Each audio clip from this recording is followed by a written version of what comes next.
Looks like everything's working.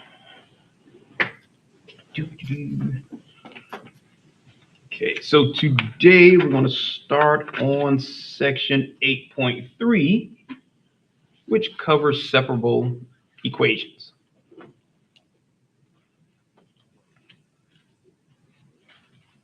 Okay, so really a separable equation, if you look at it, it's just an equation you're going to put into differential form,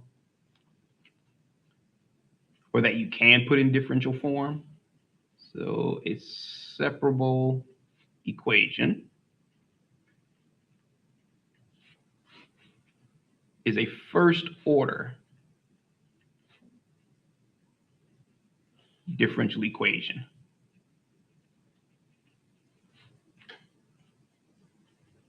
Where the expression, and make that E a little bit clearer.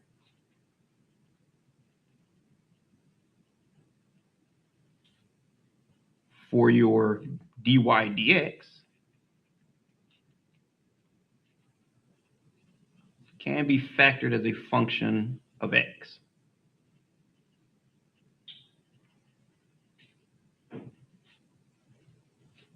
As a function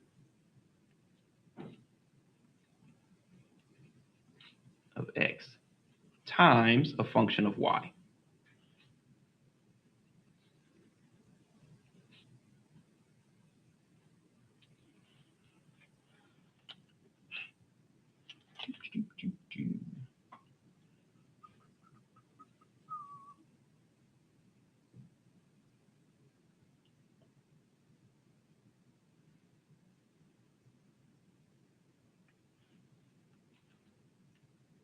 Okay, so in other words, all that means is that you have a first order differential equation that's equal to some function of x times some function of y.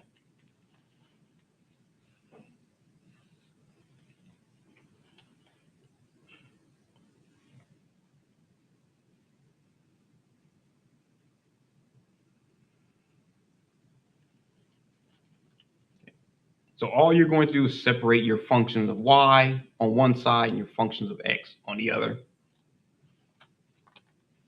and integrate both sides if that's what they want you to do. Okay, so if we have our first derivative with respect to x of g of x times some function of y,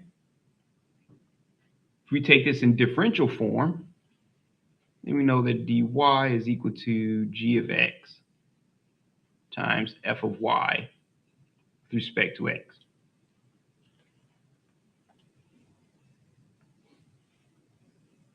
Which means all we have to do is divide both sides by that function of y. So if we take this side and divide it by our function of y, and this side and divide it by our function of y, those two are going to cancel out, and you're just left with 1 divided by our function of y. dy is equal to g of x dx.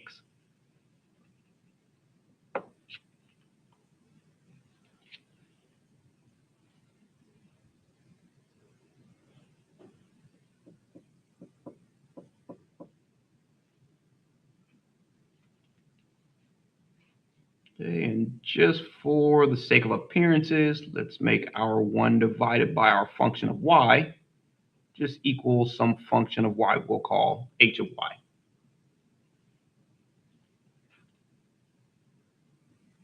So you have your function of y with respect to y on one side, and your function of x with respect to x on the other.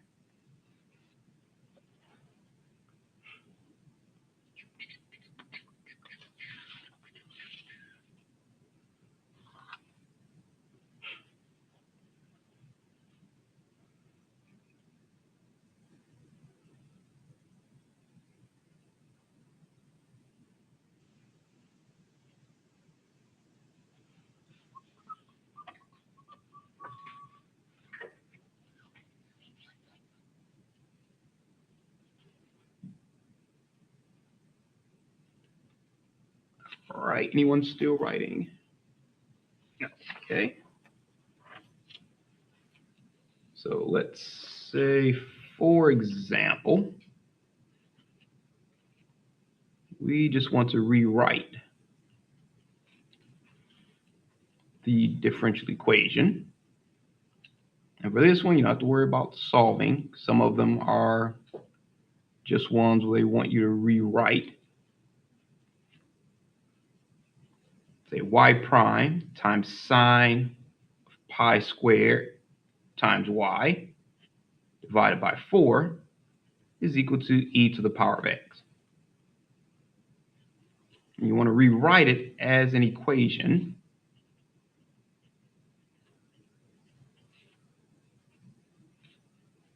of the two integrals using separations of variables.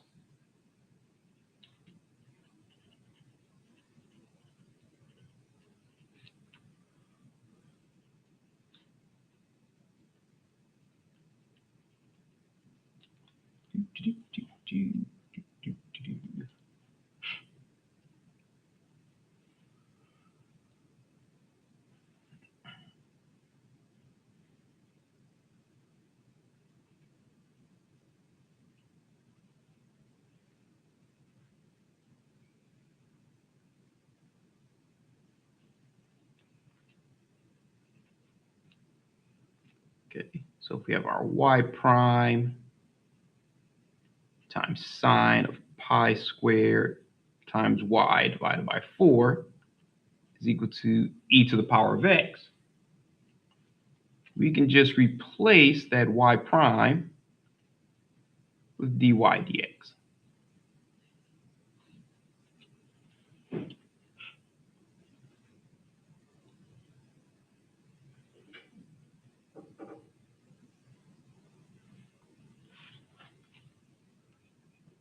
So if we do that, we have the derivative of y with respect to x times sine of pi squared y divided by 4 is equal to e to the power of x.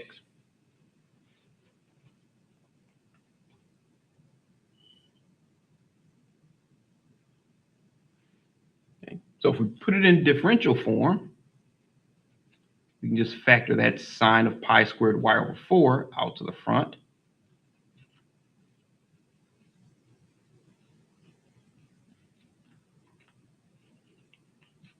Times dy is equal to e to the power of x dx.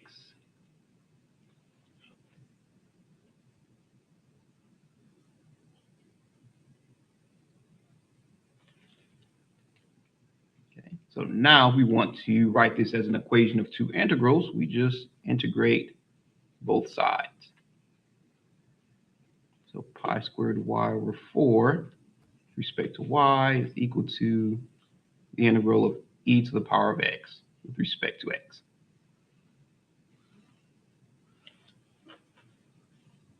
And that's just how you would set it up. And again, some of them will just ask you to set it up.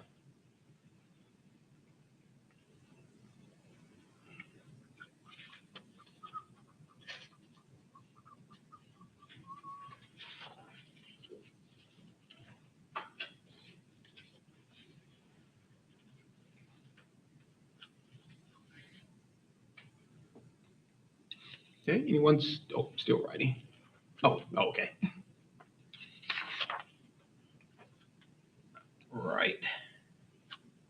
So let's say, for example, if we wanted to find the general solution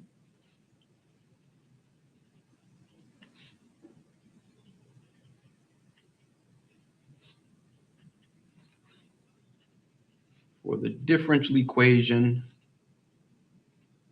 derivative of y with respect to x is equal to x squared divided by y squared.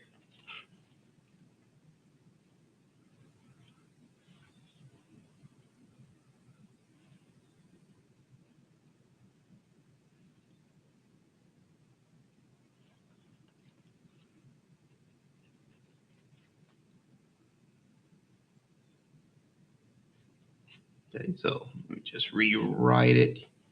Equals x squared over y squared. First thing we do is we put this in differential form.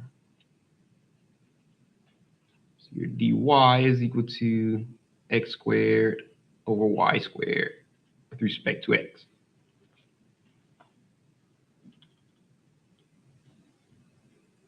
Okay, so now we want to go ahead and separate it.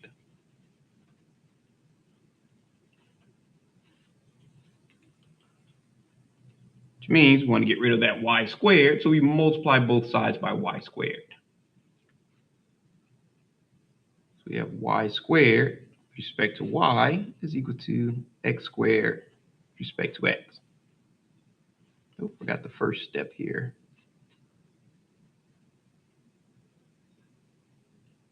In differential form.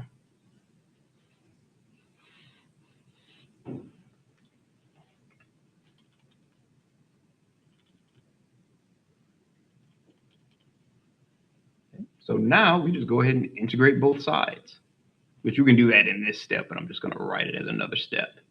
The integral of y squared with respect to y is equal to the integral of x squared with respect to x.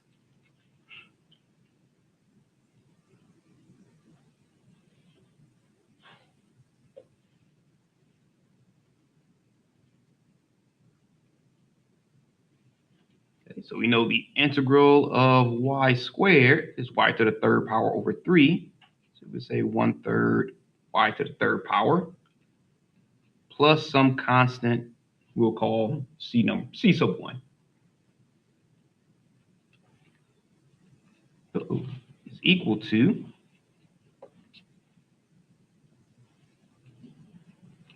the integral of x squared with respect to x is x to the third power over 3. So 1/3 x to the third power plus some constant we'll call c sub 2.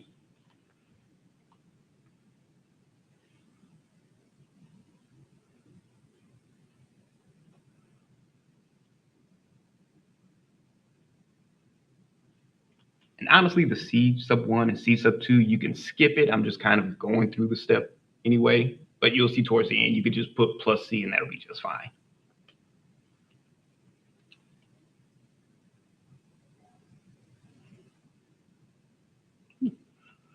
Okay, so we want to isolate our y. So we're going to go ahead and multiply each term by 3.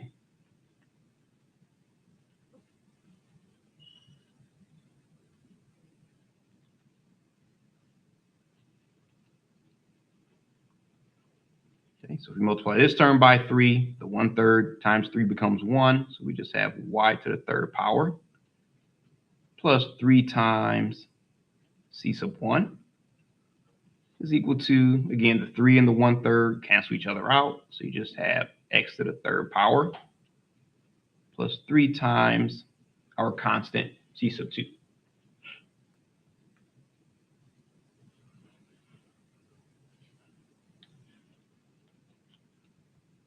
So if we subtract 3 times c sub 1 from both sides, that cancels out. And we have y to the third power is equal to x to the third power plus, and what we'll do is we'll just let our 3 times c sub 2 minus 3 times c sub 1 equal some constant c. That's why I was saying you could have just put plus c at the end, but I didn't want to just say put it at the end, trust me.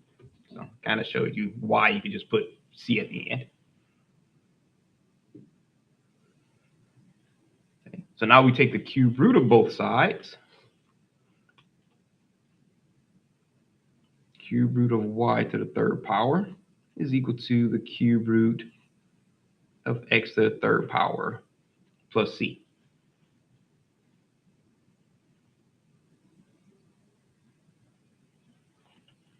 So since the index and the exponent cancel each other out, we just have y is equal to the cube root of x to the third power plus c, which is our general solution.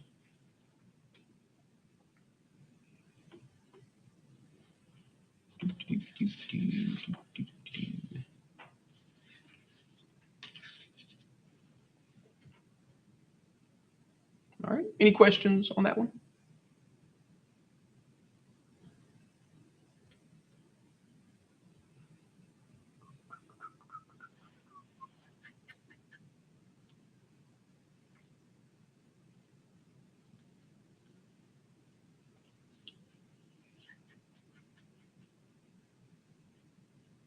All right, anyone still writing? All right. Getting a little low on paper.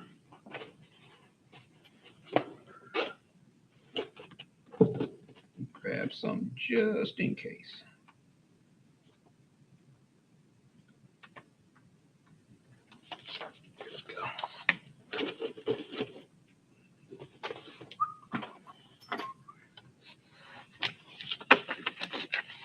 There we go. Okay, so let's say, for example, if we wanted to find the general solution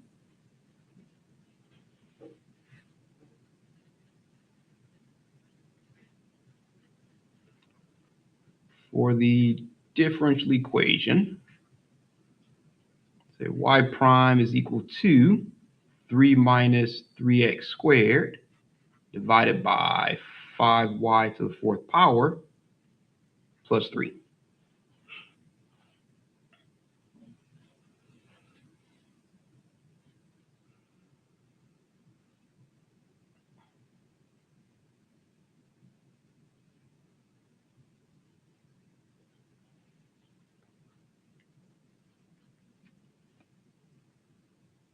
Okay, so we just replace our y prime, our dy dx, is equal to 3 minus 3x squared divided by 5y to the fourth power plus 3.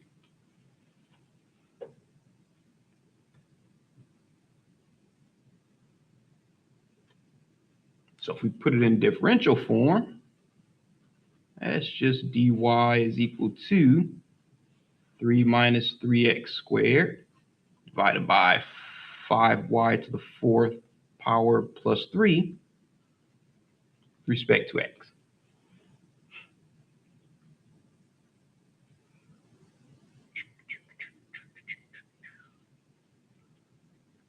Okay. So if we multiply both sides by 5y to the fourth power plus 3, it'll cancel out on the right. So that'll just leave us with 5y to the fourth power plus 3 with respect to y is equal to 3 minus 3x squared with respect to x.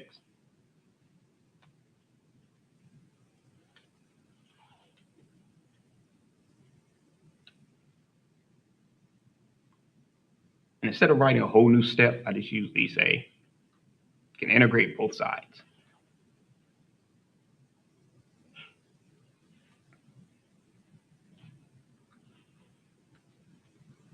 Okay.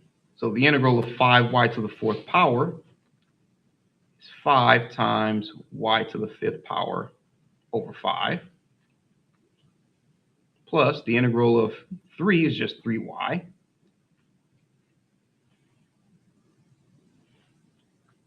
is equal to the integral of 3, once again, is with respect to x, that's 3x, minus 3 times the integral of x squared, which is x to the third power over 3. And we're just going to put our plus c right at the end instead of going through all that other stuff we went through before. Okay, so we can see that the 5's cancel each other out. And we can see that the 3's here cancel each other out.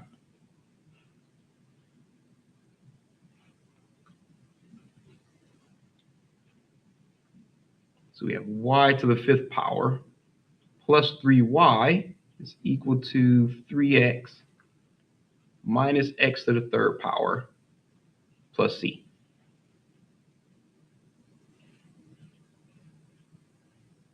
And for equations like this, you don't have to worry about solving for y. You can just leave it like that.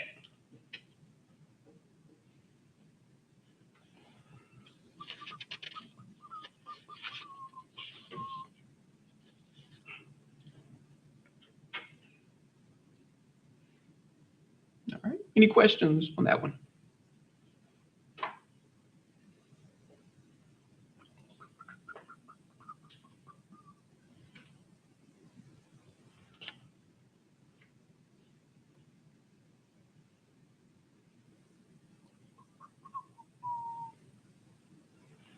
All right, let's do one more. Oh, I'm sorry, anyone still writing?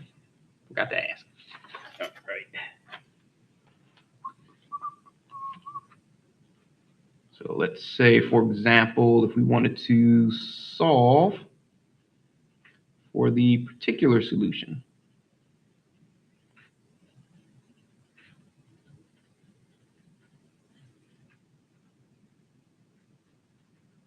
To the differential equation, y prime is equal to 3x squared plus 2 times y minus 4, given that y of 0 is equal to 4.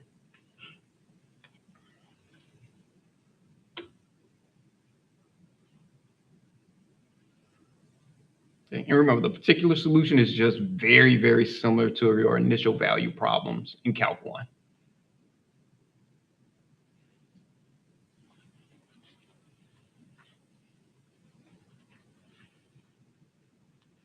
Okay, so instead of y prime, we're just going to rewrite it as dy dx is equal to 3x squared plus 2 times y minus 4. Oh, forgot closing parenthesis. There we go. Okay. So again, if we put it in differential form, we have our dy is equal to 3x squared plus 2 times y minus 4 with respect to x.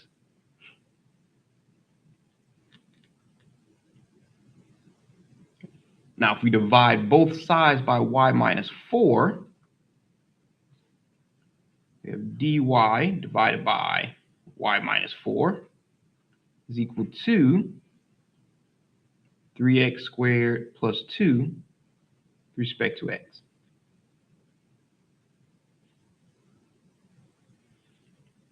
Okay. And again, instead of writing a whole new step, I just integrate both sides right there.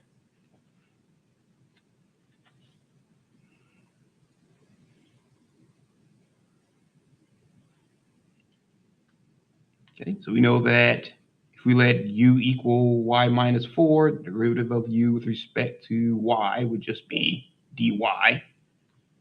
So that would give us 1 over u, which is the natural log of u, but we just know that's the natural log of y minus 4.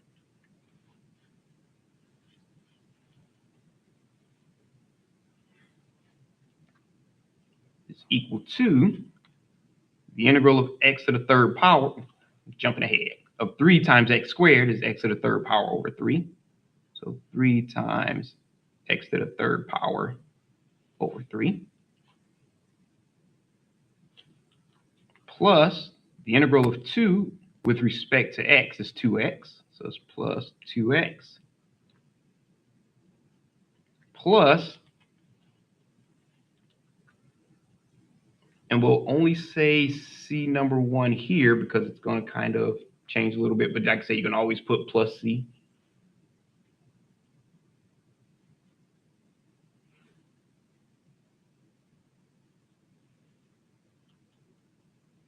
Okay, so we want to solve for y, which means we have to get rid of that natural log, because we know that e to the power of natural log of x is just equal to x. So we're going to raise each term to e.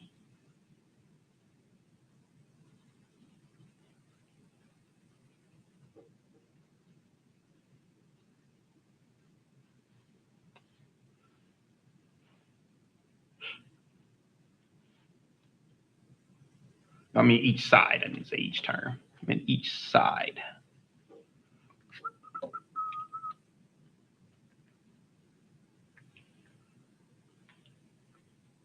So that gives us e to the power of natural log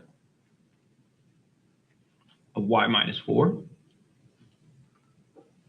is equal to e to the power, these two cross out, so you just have x to the third power.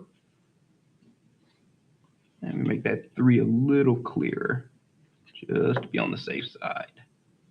X to the third power, there we go. Plus 2x plus our constant c number 1.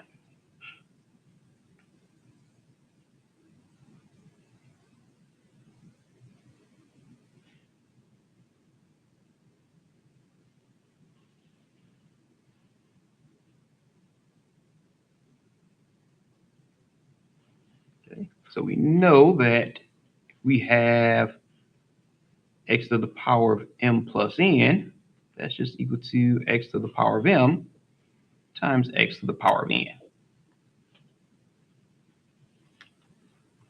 Okay, so on the left side, we know the e and the natural log, of course, cancel each other out, leaving just the y minus 4.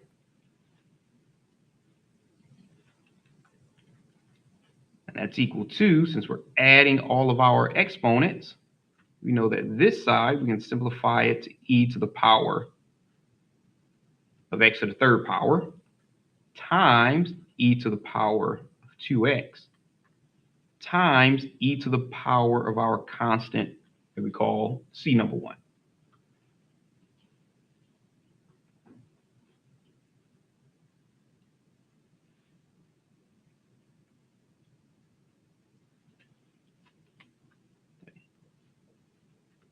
Now, e to the power of a constant is still a constant. So we're going to let that equal our c.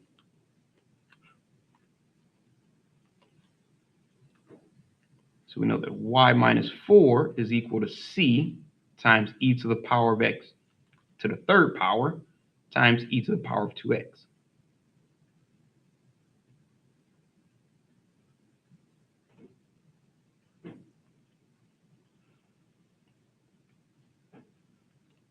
So if we add 4 to both sides,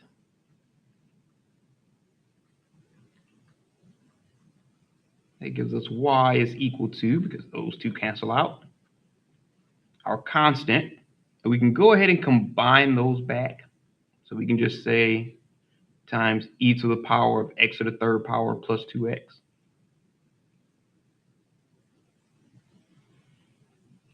Plus 4. Excuse me. Okay, so this is our general solution.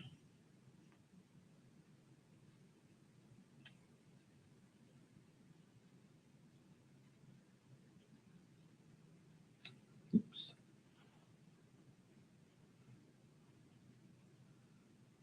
Okay, so we're going to use that to find our particular solution.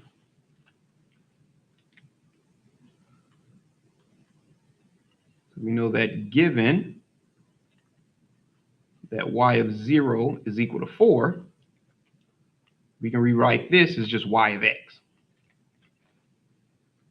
So you can leave it as y, or you can rewrite it as y of x to make it a little more visually appealing. You can say y of x instead of just y.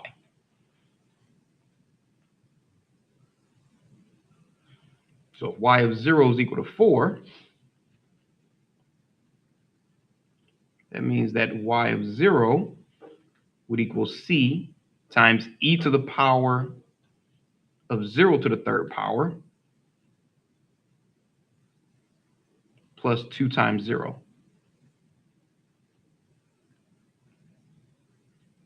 plus 4.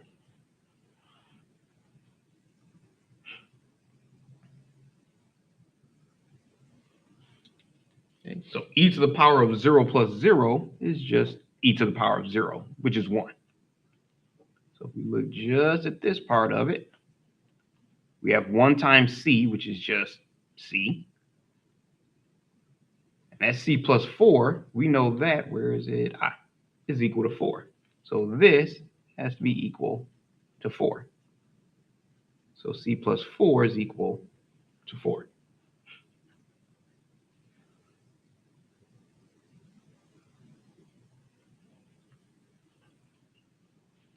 if we subtract 4 on both sides, we see that c is equal to 0.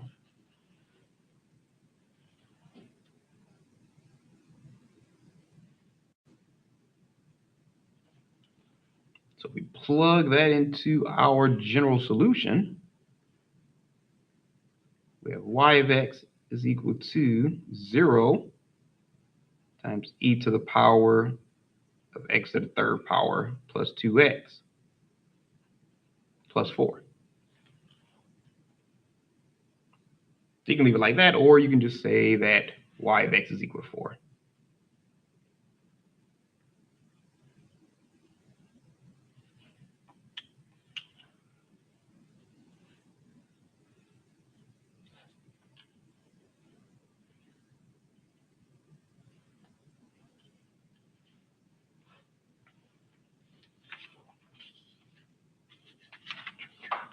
All right, any questions on that one? Okay, so I don't think the separable equations are too bad. Okay, so we're going to use those to solve first order differential equations in section 8.5. All right, any questions? Oh, anyone still writing? All right.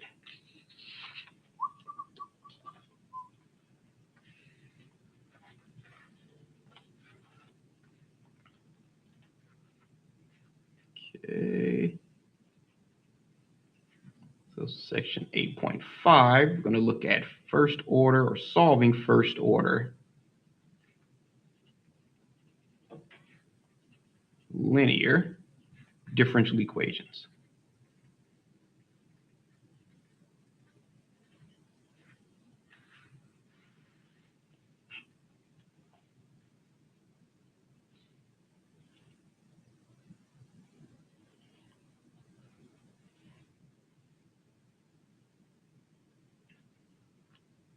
Okay.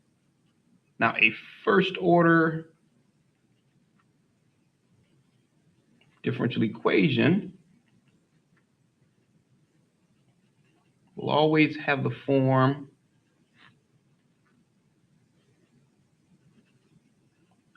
of some function a of x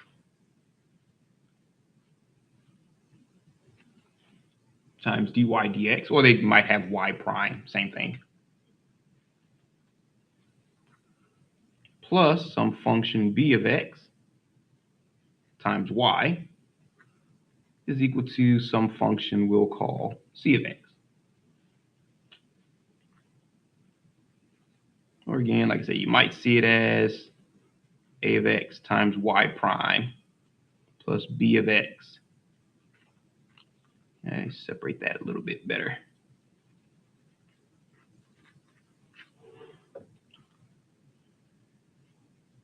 B of x times y equals c of x.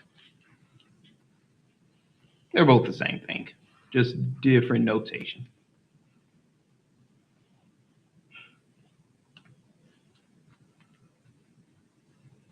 Where we know that a of x, b of x, and c of x are functions.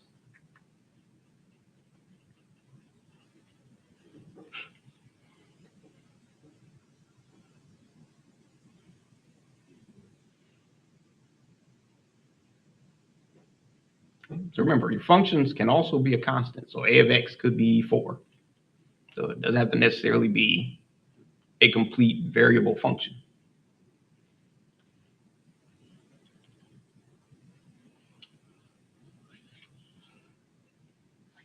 Okay, so what if we want to put that in more of a standard form?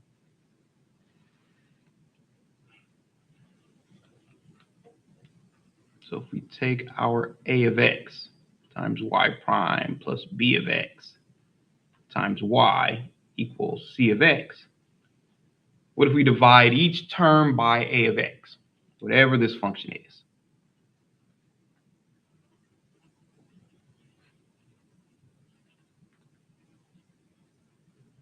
term by our function a of x.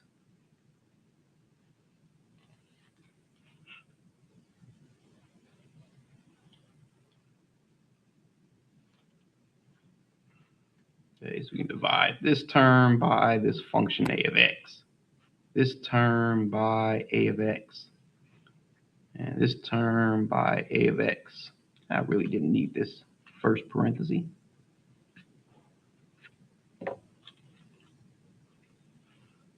Okay, where we know anything divided by itself is 1, so those two cancel out.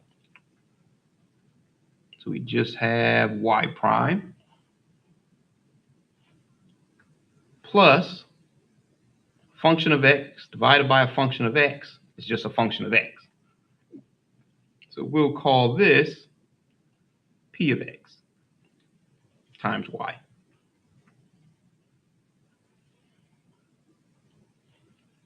Is equal to, again, some function of x divided by a function of x is still a function of x. So we'll just call this q of x.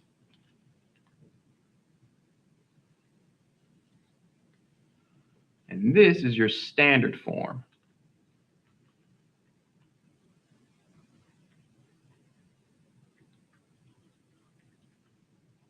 of a first order differential equation.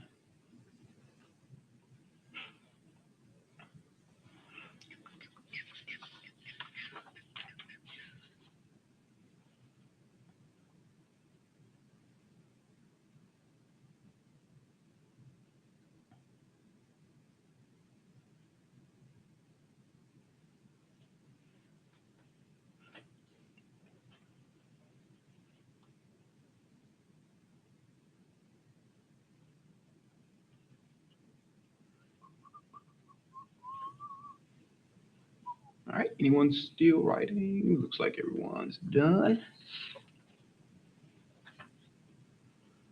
Oops. Okay, so let's say, for example, if we wanted to determine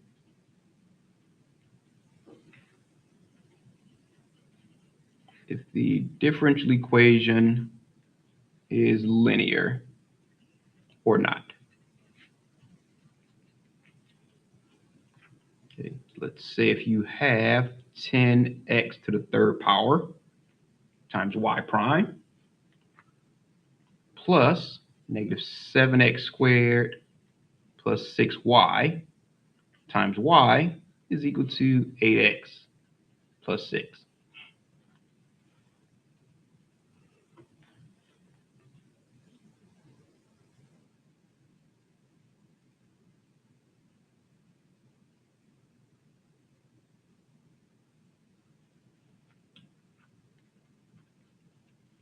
Okay, so we know that it's linear if it's in the form a of x times y prime plus b of x times y equals c of x, or if it was in the standard form. But if it's not in the standard form, we'll know it's linear if it's in this form also. So if we look at our differential equation, plus negative 7x squared plus 6y times y equals 8x plus 6, we see that our a of x is a function of x.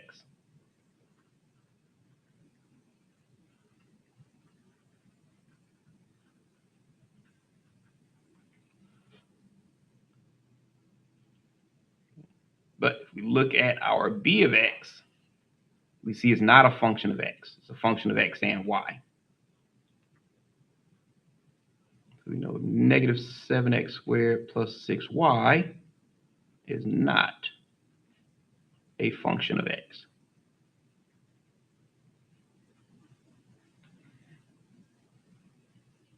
Okay, so we see because of that, well, actually the c of x is okay too.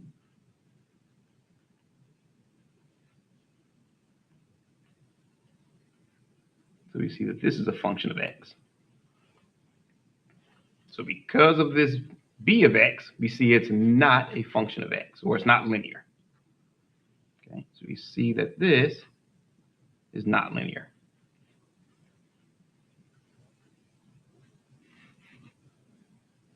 Bring it up a little bit.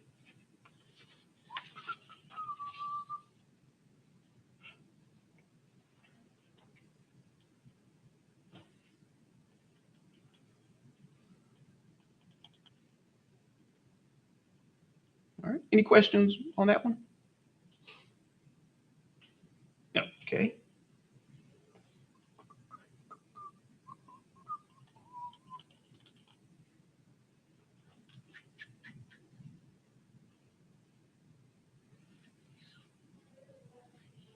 All right, anyone still writing? No, all right.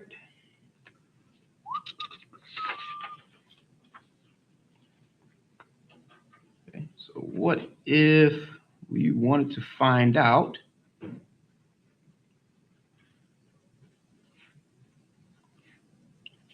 if the differential equation is linear or not? And this one is 7x squared times y minus 7 minus 4x plus 7y is equal to 3x to the third power times y prime.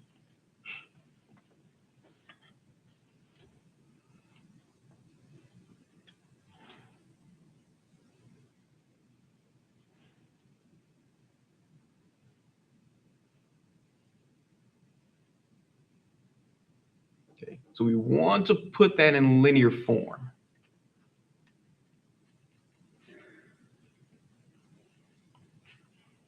It doesn't have to be in the standard form, but linear form will work. A of x times y prime plus b of x times y is equal to some function c of x.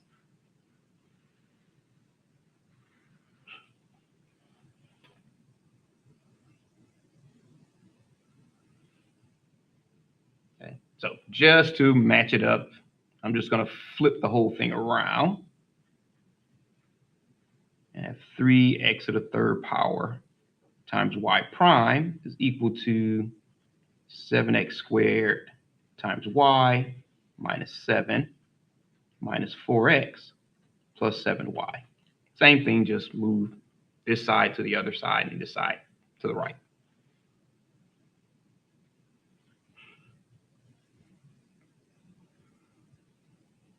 Okay. So we see we have two terms that contain y. So we can just combine those.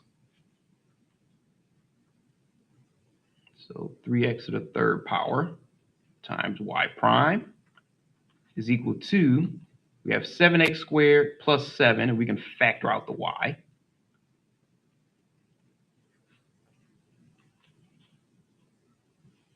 Minus 7 minus 4x.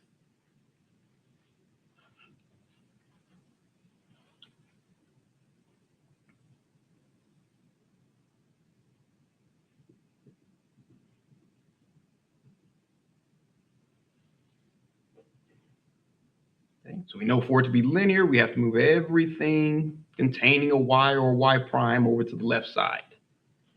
So we're going to subtract 7x squared plus 7 times y from both sides.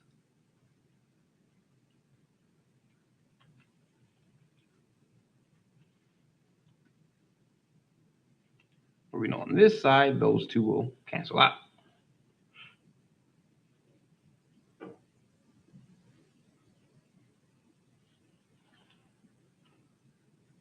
So that gives us 3x to the third power times y prime minus 7x squared plus 7 times y is equal to negative 7 minus 4x.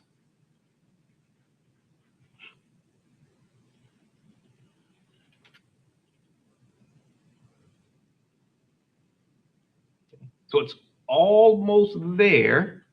We just have to match up that sign in front of b of x.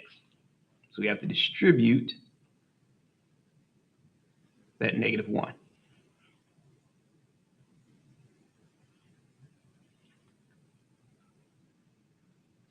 So we have 3x to the third power times y prime plus -7x squared minus 7 times y is equal to -7 minus 4x.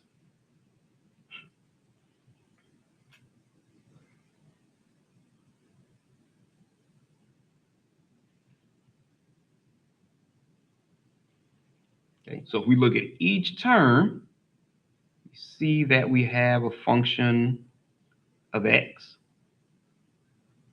times y prime. We'll bring that up a little bit. Plus, you see that we have a function of x times y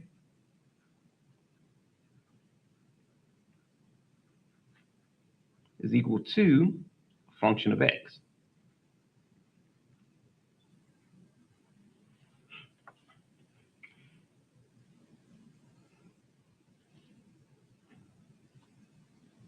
Okay, so we can see here that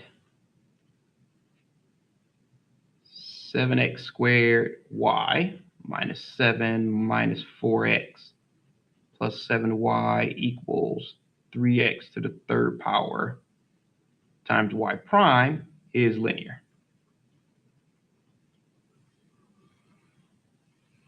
We had to kind of tweak the function a little bit, but we eventually found out it was linear.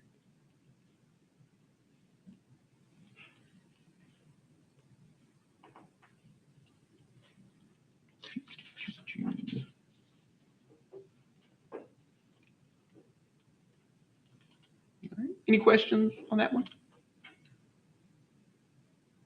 All right, I'll let everybody finish up.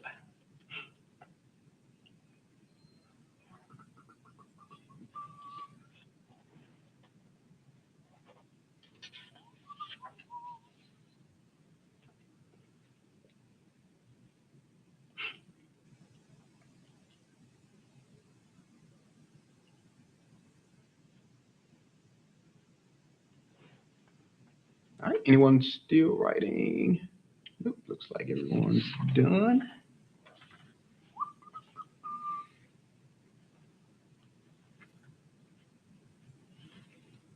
Okay, so what if we wanted to identify the p of x and q of x in the first order differential equation? And that's y prime plus 6 divided by 7 times x times y is equal to 8x minus 5 over 7x to the third power.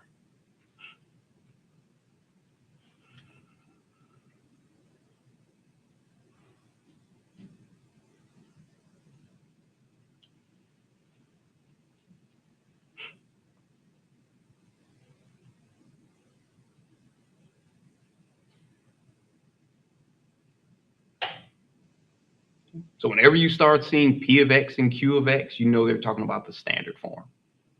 You start seeing the a of x, b of x, and c of x, you know they're not. Okay, so we know that the standard form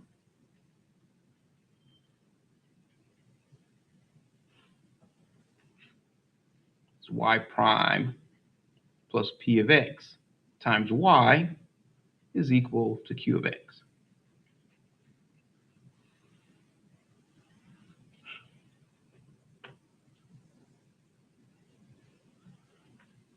So again, you don't have to rewrite this. You can just point the arrow, but I'll rewrite it. So y prime plus 6 over 7x y equals 8x minus 5 over 7x to the third power. You see that 6 divided by 7 times x, that's our p of x.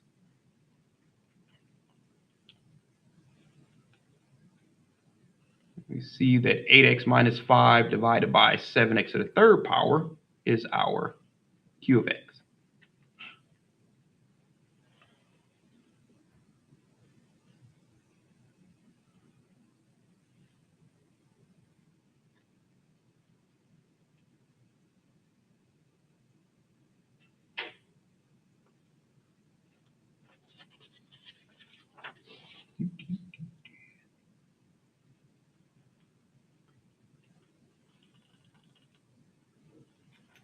Which is why on the previous problem, right at the very end, we had to distribute that negative, because if they were asking for b of x on this one, it would have had to been this one. If you put it as just 7x squared plus 7, it would have marked it wrong. So you had to match up every little detail, including that middle sign.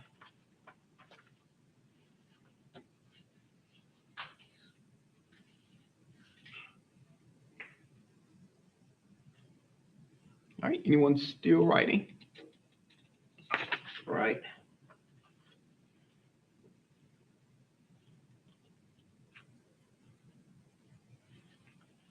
Okay, so let's say if we wanted to identify p of x and q of x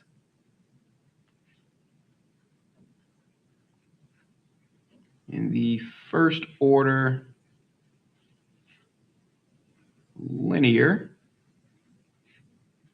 differential equation, 2y to the third power times y prime plus 4x squared times y is equal to 4x minus 2.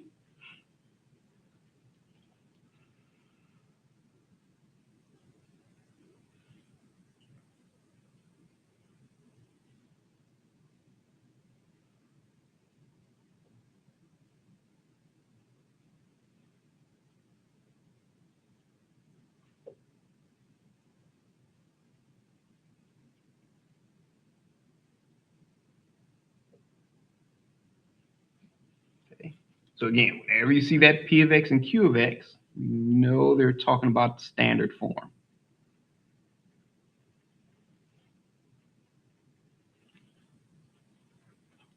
That standard form is y prime plus p of x times y is equal to q of x.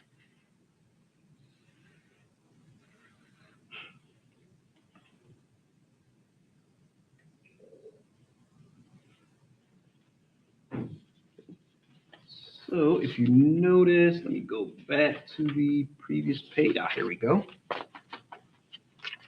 On the very first page of 8.5, to put it into standard form, we just divided each term by a of x. We do the same thing here. Whatever's in front of that y prime, we just divide each term by that. Oh, that should be x to the third power. Sorry about that. I think I was thinking about that y prime and put that y there by mistake.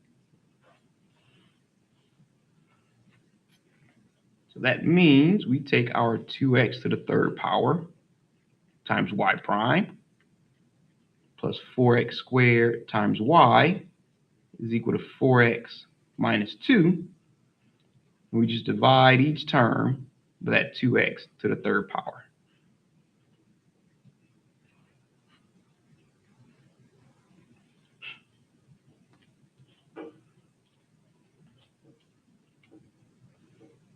Okay. Where we know anything divided by itself is 1, so those two cancel each other out.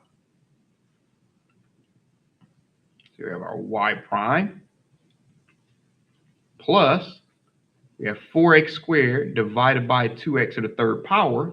Well, that just simplifies to 2x, well, 2 over x rather.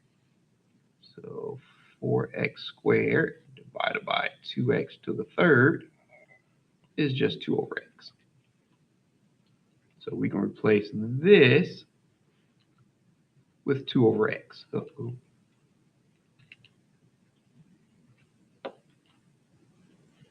Times y. And if you want, you can put parentheses around that, but you don't have to. Is equal to 4x minus 2 divided by 2x to the third power.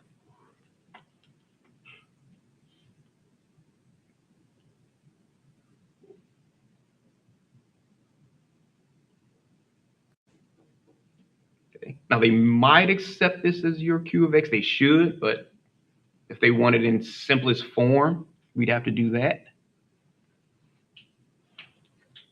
So that 4x minus 2 over 2x to the third power, we can actually factor a 2 out of that numerator. So we have 2 times 2x minus 1 over 2x to the third power, where the 2's cancel each other out.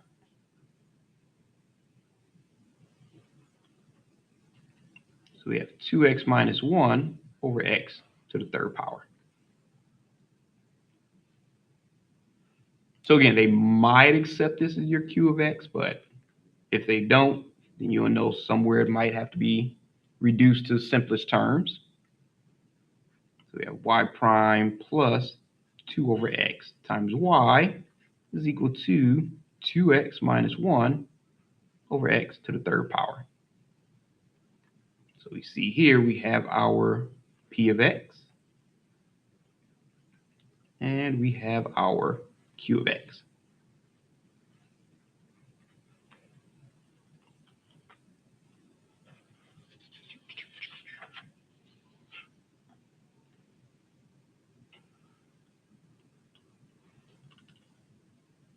All right, so any questions on that one? All right. Excuse me.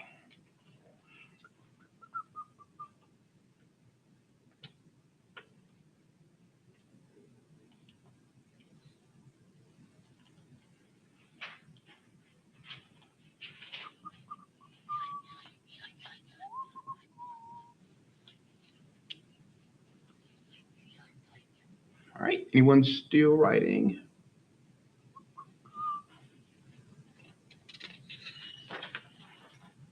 Okay, so now we are going to look at what are called integrating factors.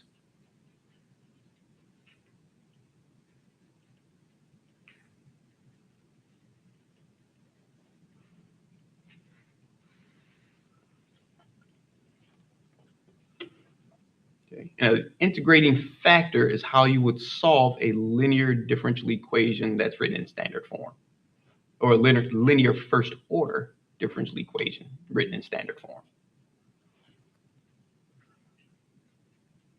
Okay, so to solve a linear first order differential equation, y prime plus p of x times y is equal to q of x. We're going to multiply both sides.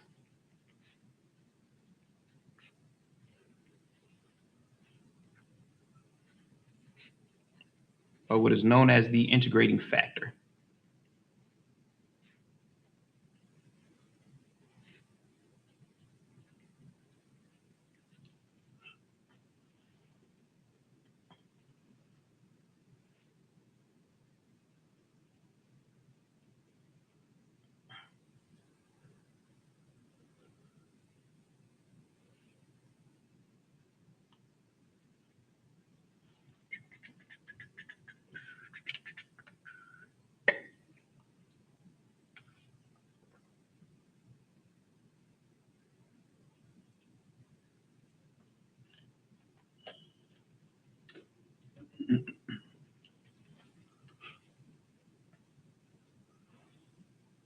Now the integrating factor is denoted by mu of x.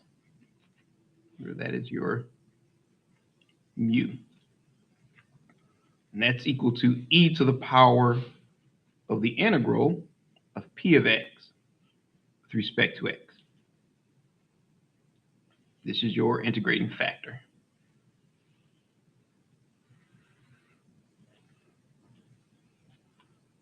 Then once you multiply both sides,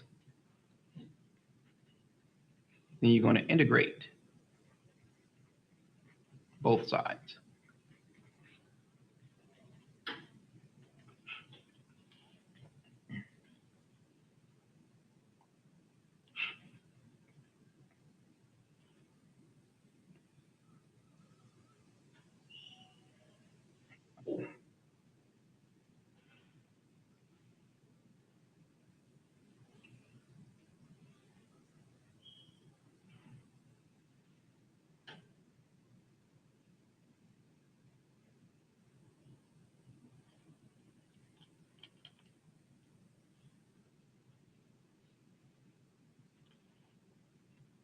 So writing this in kind of a step-by-step form.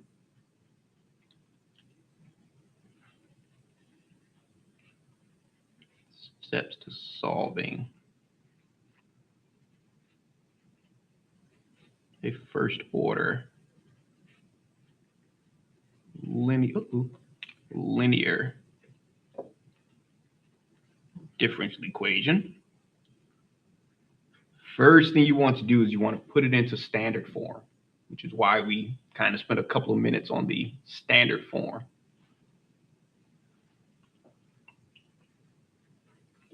So you want to put the differential equation in standard form. And that's just if necessary. Sometimes it'll already come in standard form.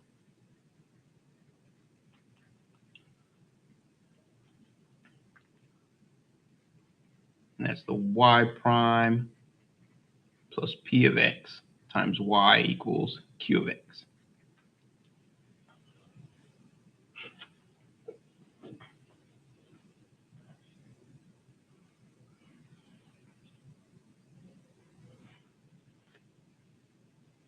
Okay, and once you have your p of x, you're going to evaluate your integrating factor by plugging in that p of x.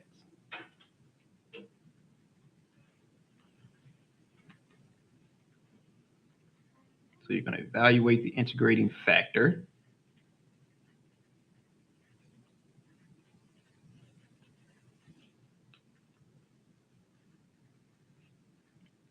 And multiply it by each term.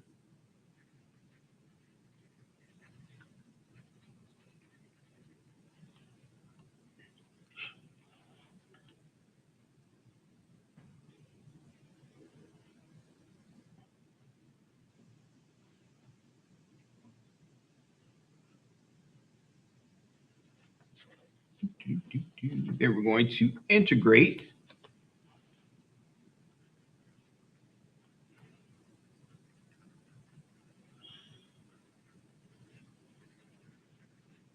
and solve.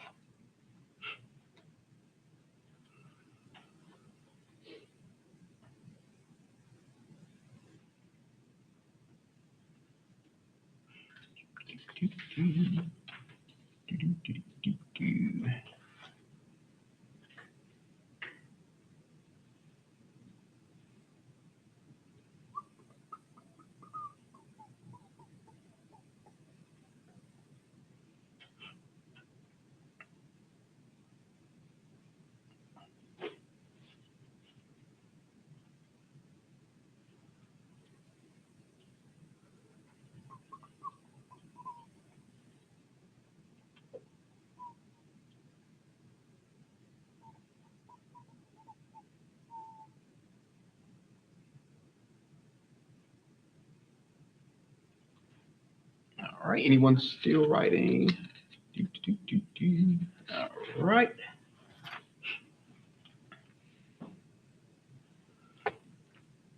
So let's say, for example, we wanted to determine the integrating factor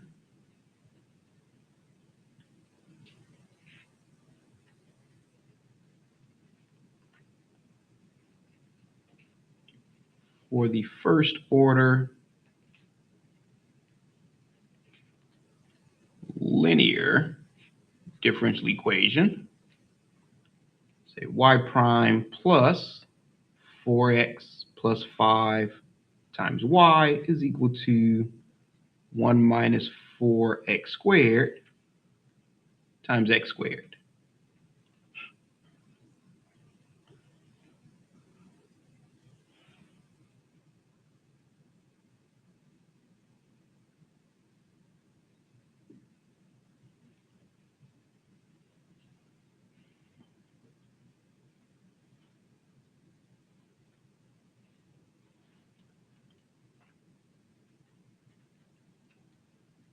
So we can see it's already in standard form, so we don't have to mess with this in any way.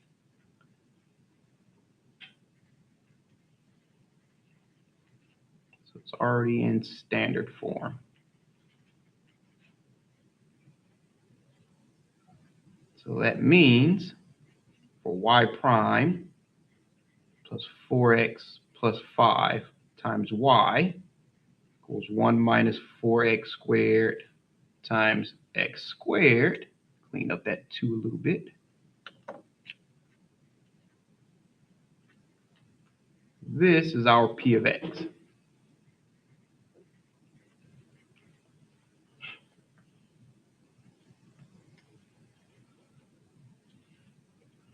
Which means your integrating factor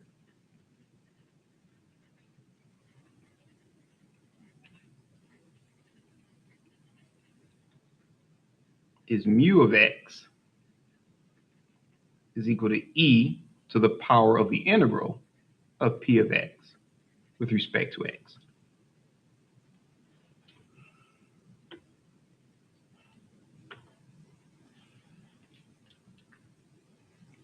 Which is equal to e raised to the power of the integral of 4x plus 5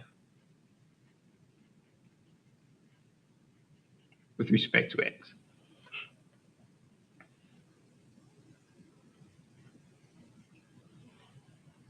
So if we integrate 4x, we have 4 times x squared over 2, which gives us 2x squared.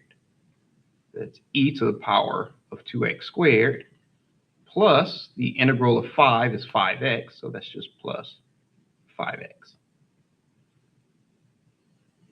So that is our integrating factor.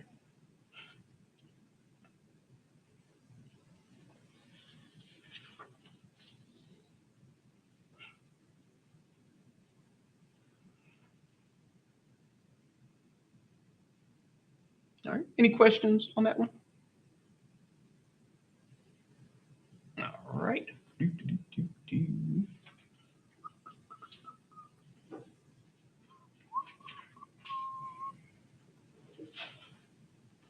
Okay, anyone still writing? Looks like everyone's done.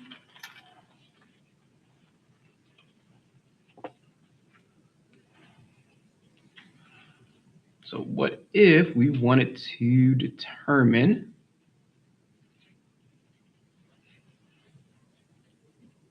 the integrating factor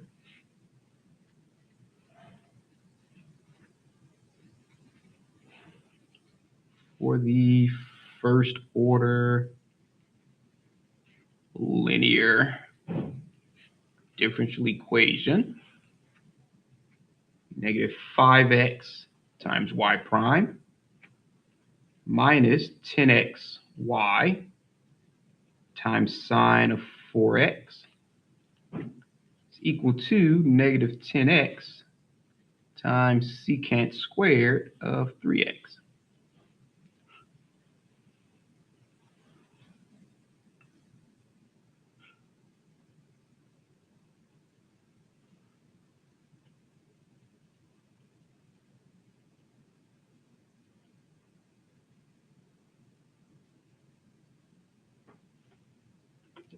So remember, we can't find our integrating factor without p of x. And we can't find p of x unless it's in standard form. Okay, so we know that our standard form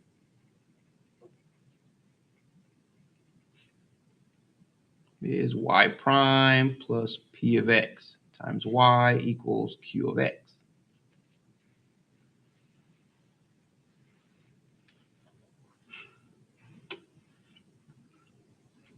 which means we have to take our first order linear differential equation, negative 5x times y prime, and that y, I'm just going to factor that over to the right. So that's minus 10x times sine of 4x times y is equal to negative 10x times secant squared of 3x.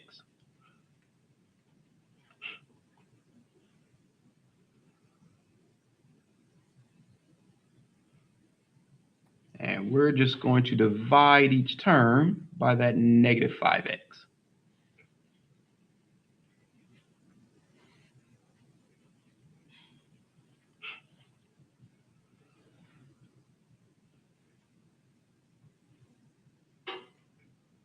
Okay, so we can see that these two cancel each other out, leaving us with y prime. We have negative 10x divided by negative 5x, which is positive 2, because the x's cancel out. 10 divided by 5 is 2. So that's plus 2 times sine of 4x times y is equal to, again, negative 10x divided by negative 5x is just 2. So that's 2 times secant squared of 3x.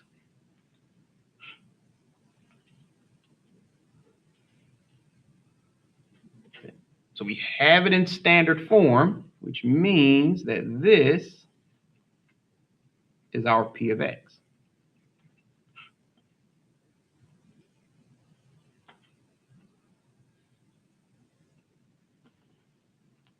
And we just plug that into our integrating factor. U of x is equal to e to the power of the integral of p of x with respect to x.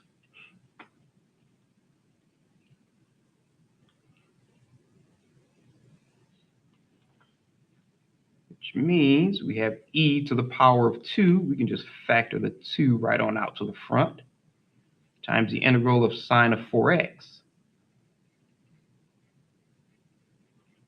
with respect to x.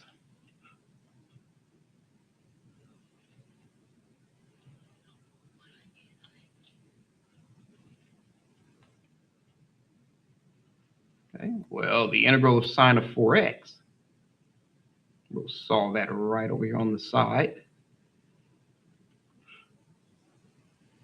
We'll let u equal 4x, which means our du is 4 dx, or we can divide both sides by 4 and have du divided by 4 is equal to dx.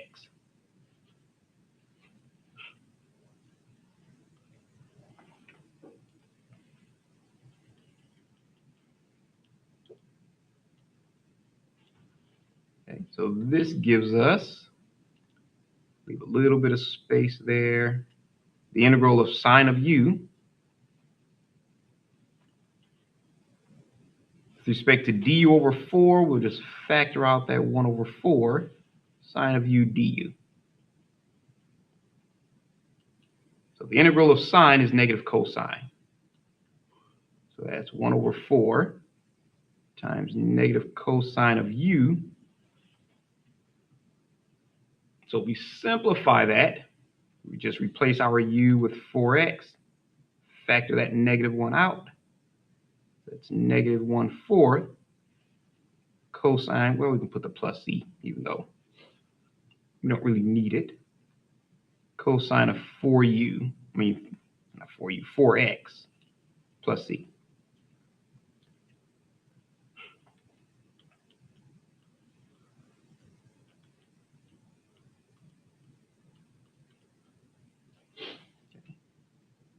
So this becomes e to the power of 2.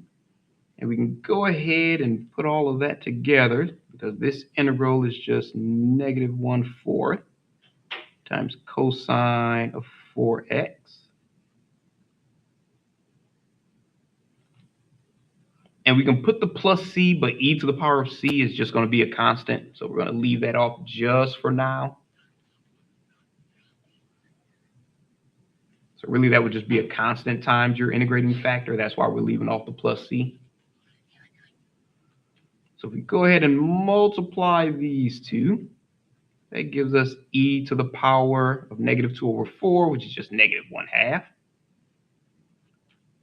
times cosine of 4x. Make that 2 a little bit neater. There we go. Okay, so that's our integrating factor.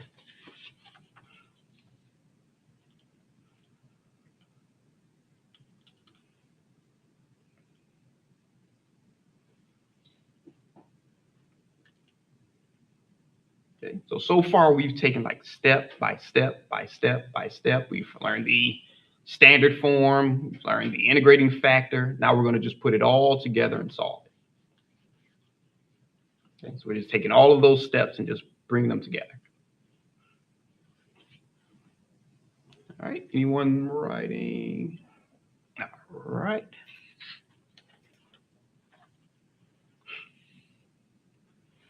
Excuse me. So let's say, for example, if we wanted to find the general solution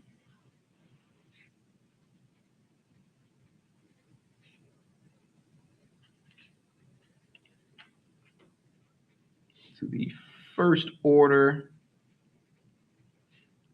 linear differential equation,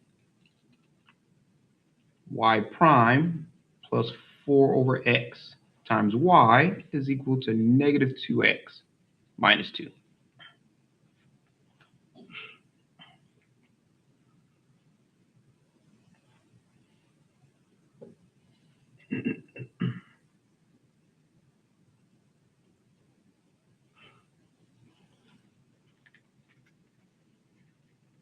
Okay. So the first step, we can skip it because it's already in standard form.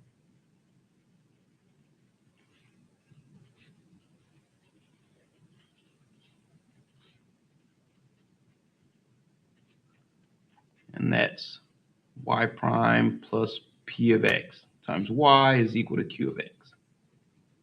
So we can actually skip that step.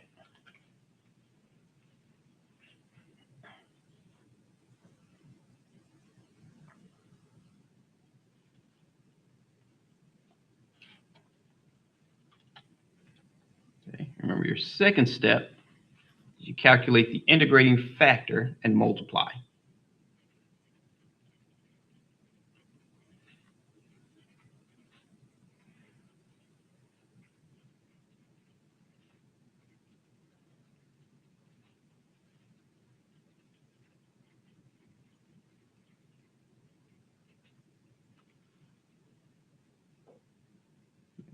Now in this one, we know our p of x is equal to 4/x.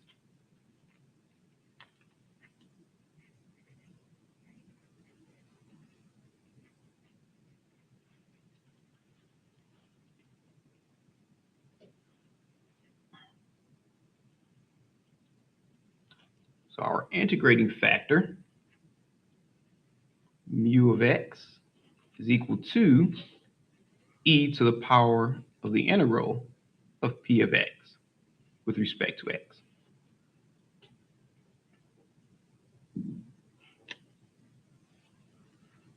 Okay. We can plug in our p of x. That's just e to the power of the integral. Instead of 4/x, I'll factor the 4 out to the front. That's the integral of 1/x with respect to x.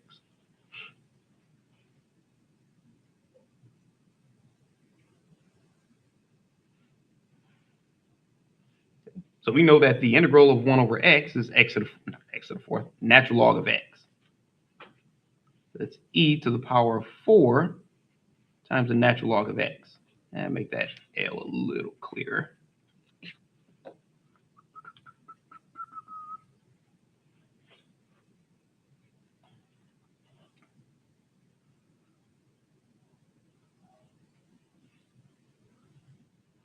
So if you remember the power rule for logarithms, I'll just kind of write it here. The natural log of m to the power of p, make that a little bit clearer,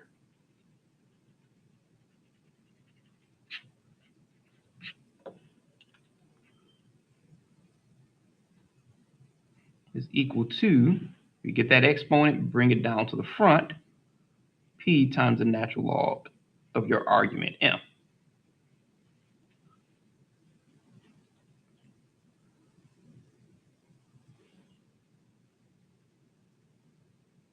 Okay. Well, the power rule for logarithms work the other way too. You can take that coefficient and move it to make it an exponent of your argument. So we have e to the power of the natural log of x to the fourth power.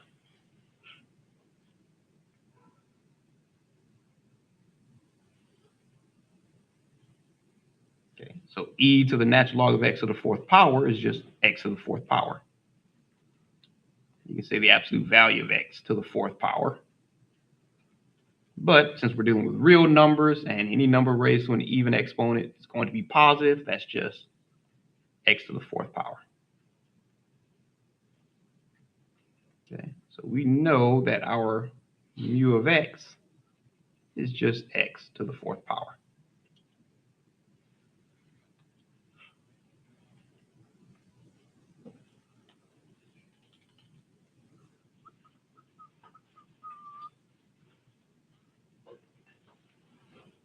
Okay, so we're going to get that integrating factor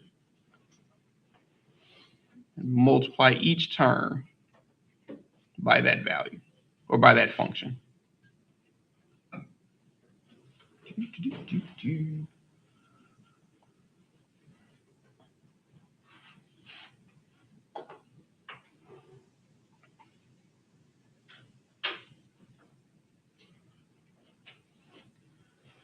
Okay, so we get x to the fourth power multiplied by y prime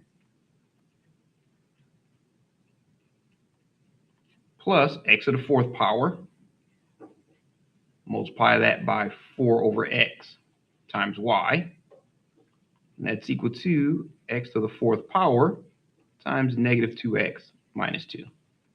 So just multiply it by every term.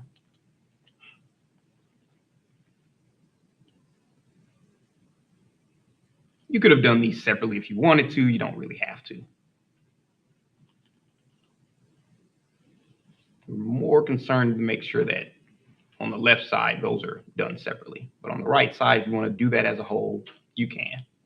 Actually, it's a little bit easier to do it that way.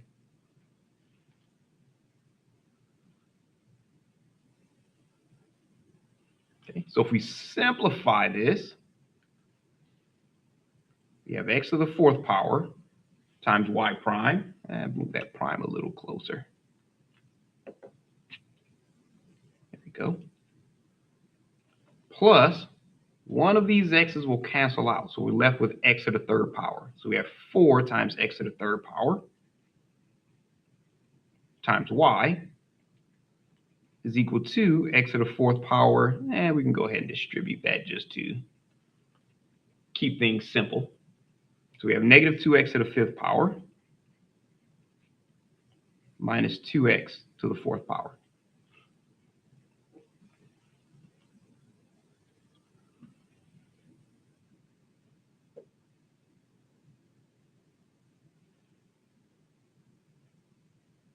Now, the crazy thing about the integrating factor is that once you multiply to each term, this left side just becomes the derivative of your integrating factor times y. Works each and every time. You can always double check it if you're unsure. We have the derivative with respect to x of x to the fourth power times y. So using the product rule, you have your first term, times the derivative of your second term plus your second term times the derivative of your first term.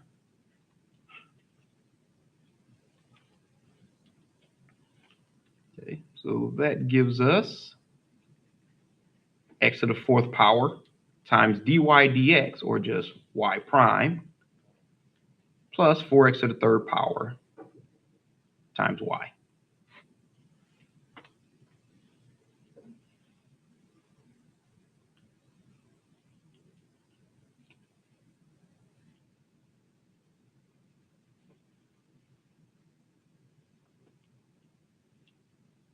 So now we can rewrite that and replace this entire left side with the derivative with respect to x of x to the fourth power times y.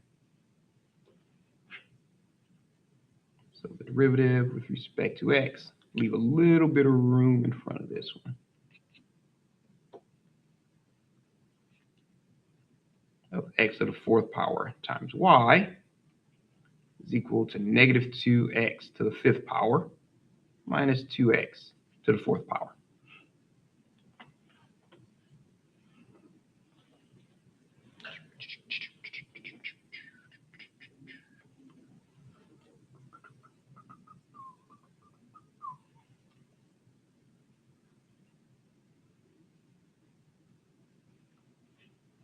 Okay. So now for our third step, we go ahead and integrate. And I'll just go ahead and write. I'm trying to debate whether I should write it again, but I'll do that.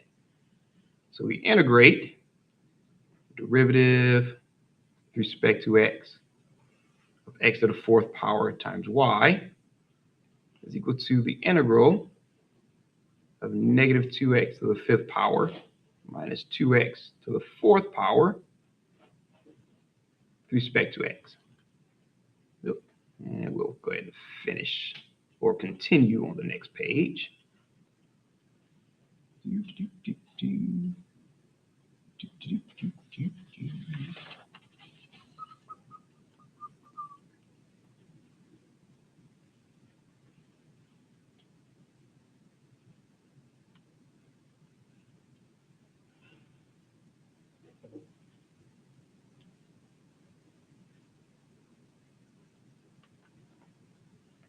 All right, anyone still writing?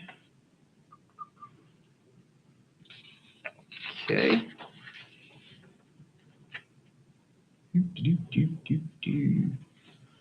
And let me write down where we left off. Integral of the derivative x to the fourth power times y is equal to the integral of negative 2 times x to the fifth minus 2x to the fourth with respect to x. There we go.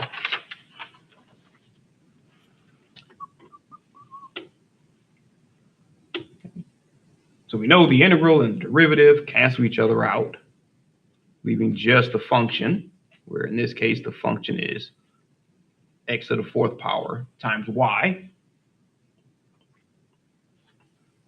is equal to, we take the integral of each term. So we have negative 2 times the integral of x to the fifth power, just x to the sixth power over 6. Minus, now we take the integral of the next term with respect to x, 2 times the integral of x to the fourth power is x to the fifth power over 5, plus c.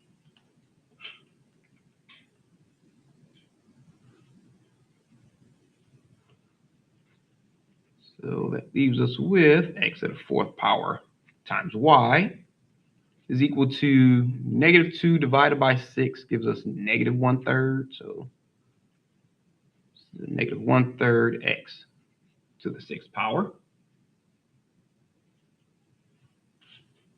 And negative 2 divided by 5, we'll just leave that as negative 2 divided by 5 times x to the fifth power plus c.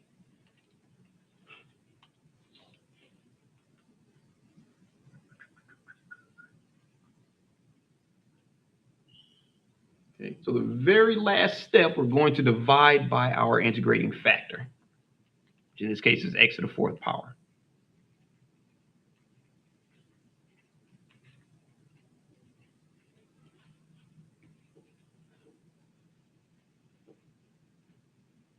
So we have x to the fourth power times y divided by x to the fourth power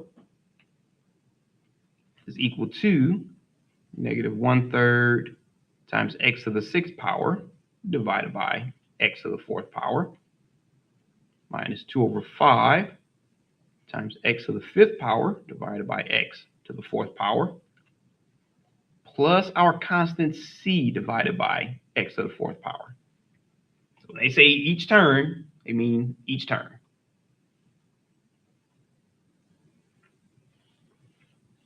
So those two cancel each other out. So we have y is equal to negative 1/3 x to the sixth power divided by x to the fourth power is x squared minus 2/5 x to the fifth power divided by x to the fourth power is just x plus your constant divided by x to the fourth power.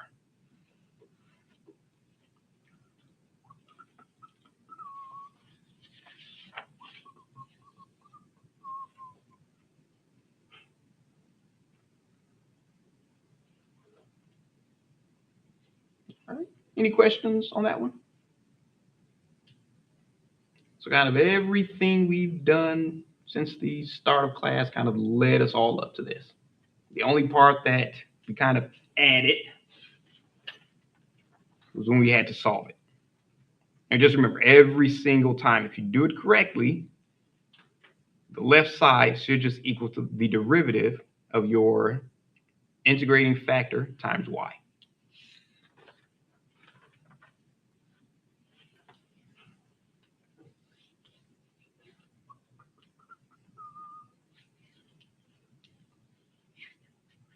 All right, anyone still writing?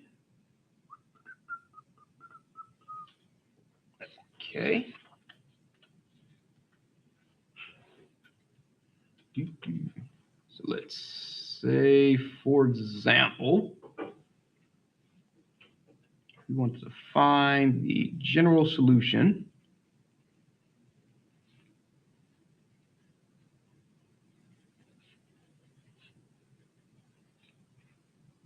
to the first order linear differential equation. Say x times y prime plus 2y is equal to negative 2x squared plus 9x. Excuse me.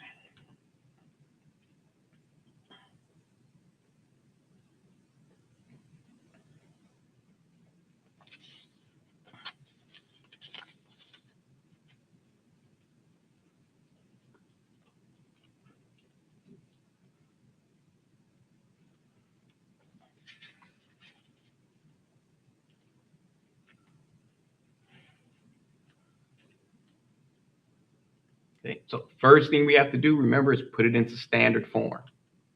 Does us no good if it's not in standard form.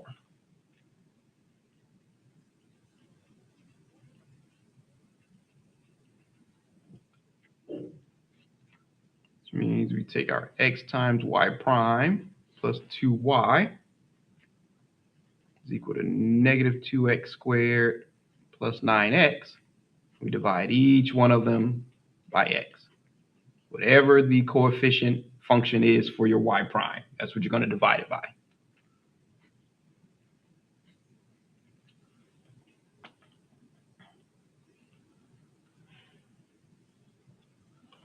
Okay, so these two x's cancel each other out. So we have y prime plus, we have 2 divided by x times y. So we're just going to write that as 2/x times y is equal to, one of the x's will cancel out. So that's just negative 2x plus 9.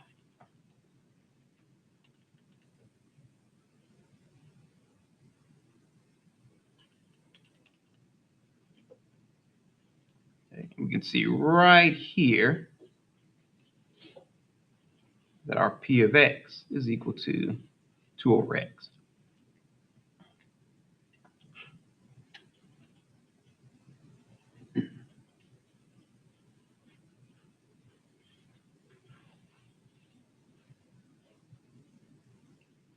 So our next step, we find our integrating factor.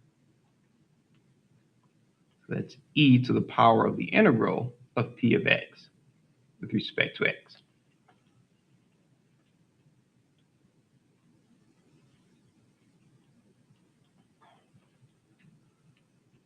Okay, which equals e to the power of 2, we'll factor that out, times 1 over x with respect to x. Let me kind of separate that a little bit.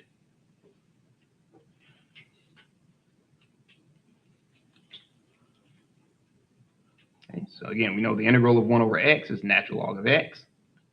And using the power rule, that 2, I'll just write it out. Oops. Becomes the exponent. So that's e to the power of the natural log of x squared. The e and the natural log cancel each other out, leaving just the x squared.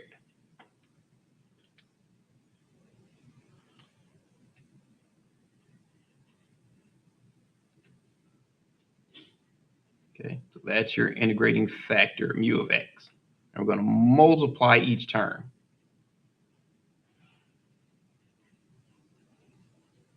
By that value.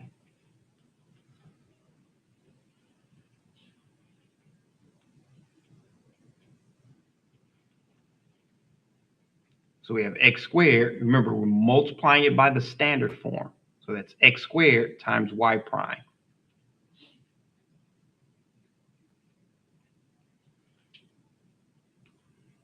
Plus x squared times 2 over x times y.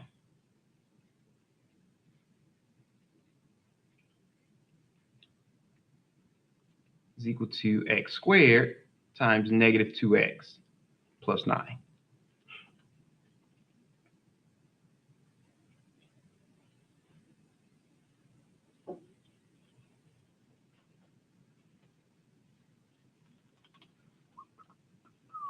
So if we simplify it, that gives us x squared times y plus one of the x's will cancel out, so that's just 2x times y. Is equal to, and we can go ahead and distribute that x squared. So that's negative 2x to the third power plus 9x squared.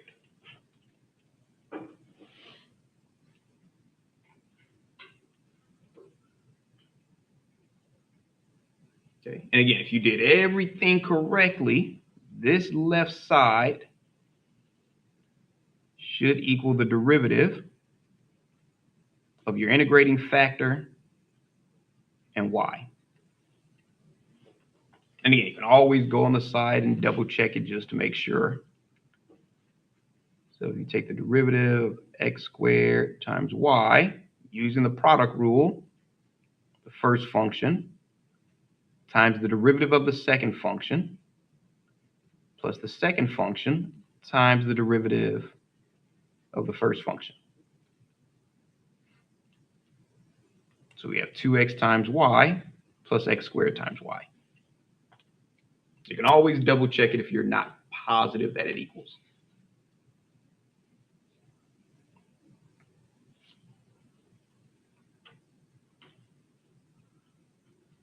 So we take our derivative with respect to x of x squared y is equal to negative 2x to the third power plus 9x squared.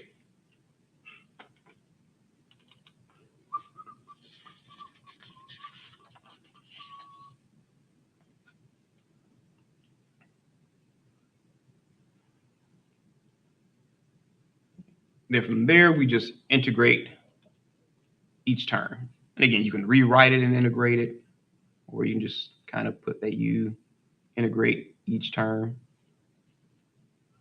So we know the integral and derivative kind of cancel each other out, leaving just the function. So that's x squared times y is equal to -2 times the integral of x to the third power with respect to x, plus 9 times the integral of x squared with respect to x.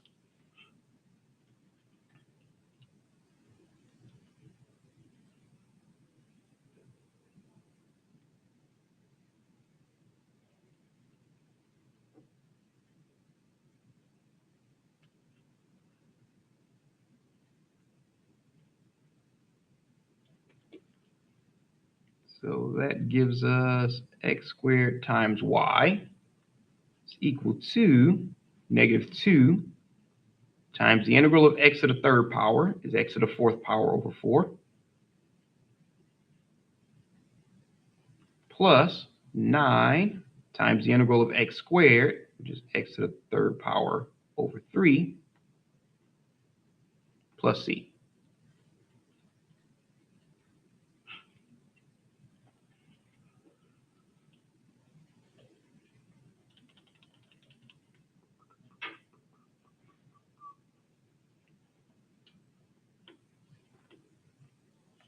Okay, so if we simplify each one of those terms,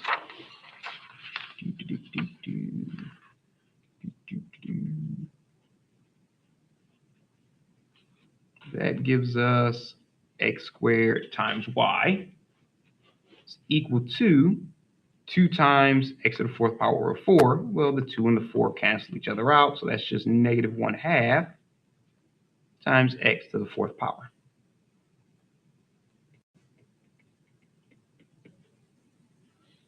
Plus the 9 and the 3. 9 divided by 3 is just 3, so that's 3 times x to the third power plus c.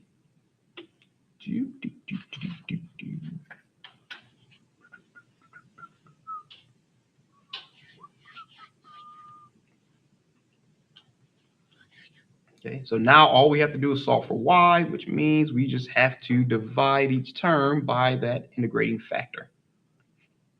So x squared, x squared, x squared, and even the constant, we're going to divide that by the integrating factor.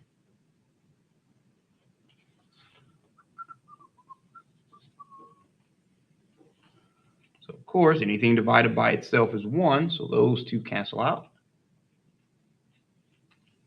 So you have y is equal to -1/2 times x to the fourth power divided by x squared is just x squared,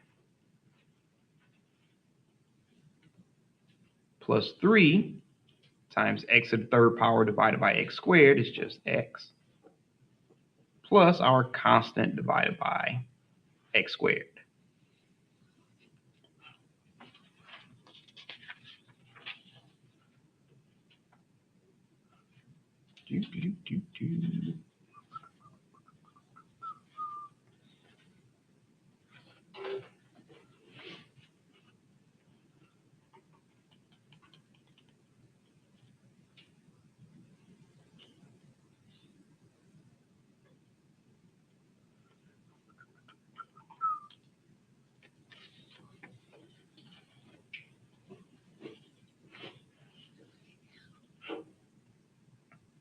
All right, any questions on that one?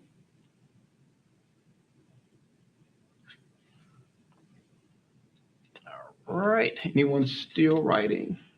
Oh, still writing.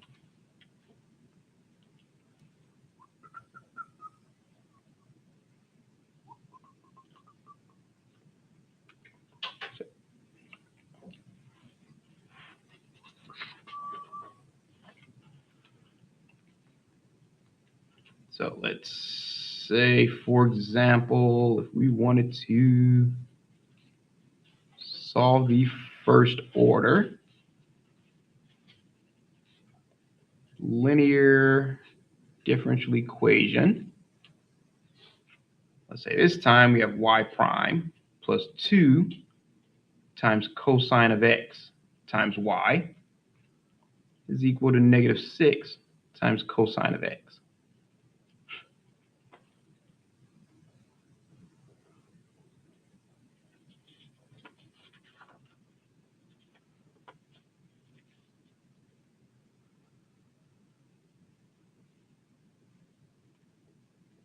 Okay. So again, with this one, we can see that it's already in standard form.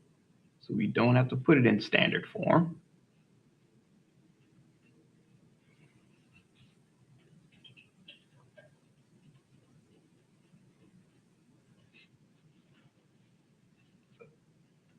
So we know that y prime plus 2 times cosine of x times y equals -6 times cosine of x. We know our p of x is 2 times cosine of x.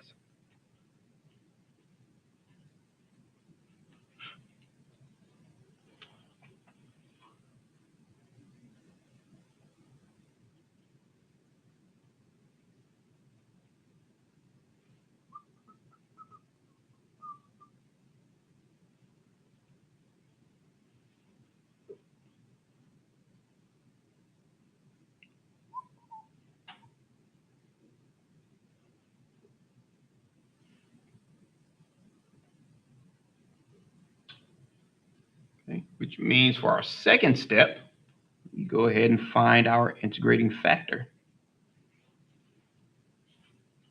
We know that mu of x is equal to e to the power of the integral of p of x with respect to x.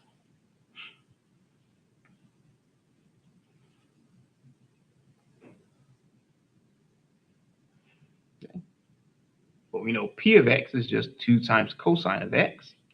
So that means this is e to the power of the integral of 2 times cosine of x with respect to x.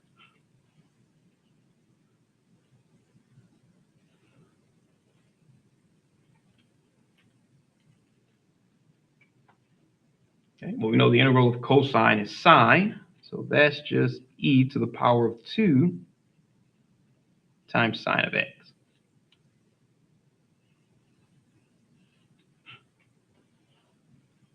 Okay, so that's your integrating factor.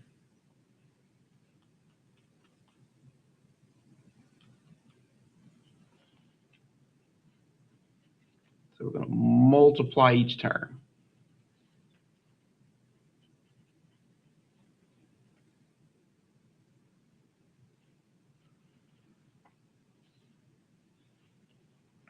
Okay, so that gives us e to the power of 2 times sine of x times y prime plus e to the power of 2 times sine of x times 2 times cosine of x times y is equal to e to the power of 2 times sine of x. Almost forgot my 2.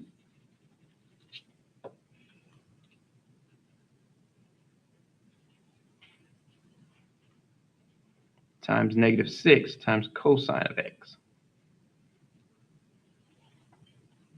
I swear I have no idea why I start so far out.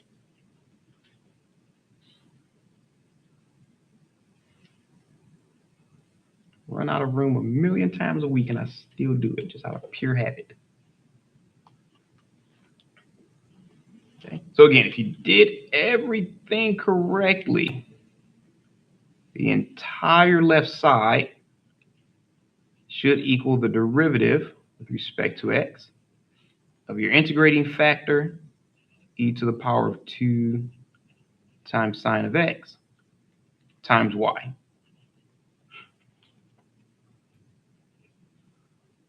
And again, always double check it. Just take the derivative using the product rule, and you should end up with those two terms. Okay. We know that's equal to e to the power of 2 times sine of x times -6 times cosine of x.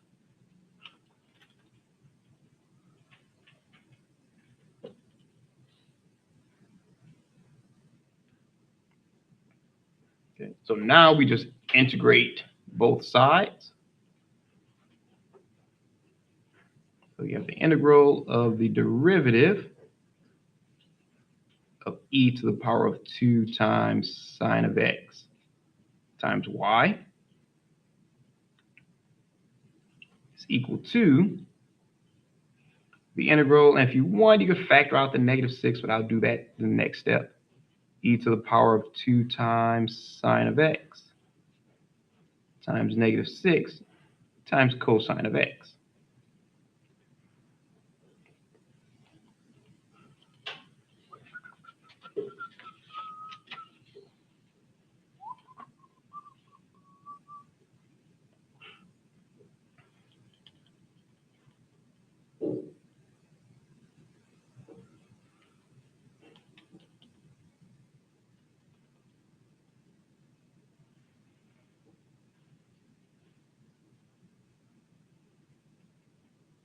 Okay, now on the left side, we know the integral and derivative cancel each other out. So we're just left with e to the power of 2 times sine of x times y. Okay, now on the right side, every once in a while, you have to kind of work those out. So let's see if we can integrate -6 times the integral of e to the power of 2 times sine of x times cosine of x with respect to x.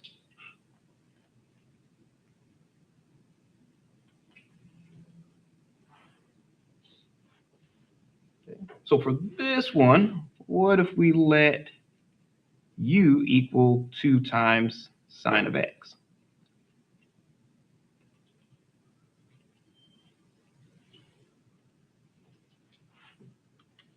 Which means our du will equal 2 times the derivative of sine, which is cosine.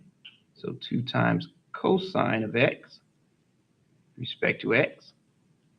So if we divide both sides by 2, our du over 2 is equal to cosine of x with respect to x.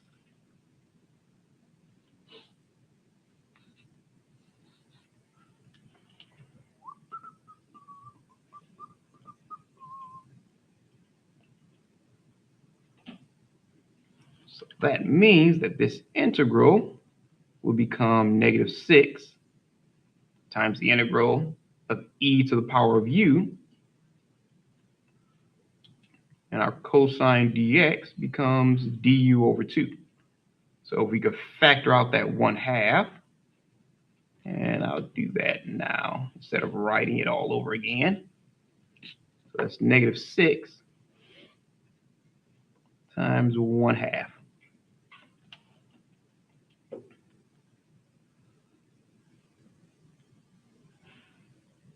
Okay. So we know -6 times 1/2 is just -3. Times the integral of e to the power of u du is just e to the power of u. So instead of e to the power of u, we'll say e to the power of 2 times sine of x.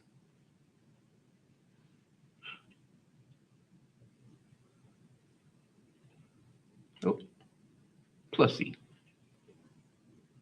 So this entire right side, that integral is just -3 times e to the power of 2 times sine of x plus c.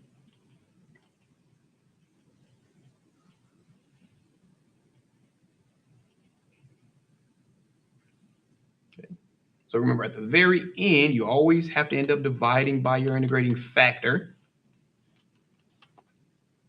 So we're going to divide, I'll just write it over again, e to the power of 2 times sine of x times y. I'm going to divide that by e to the power of 2 times sine of x.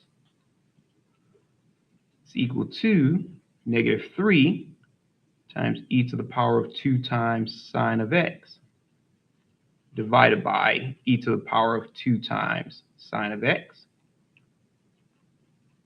plus c divided by e to the power of 2 times sine of x.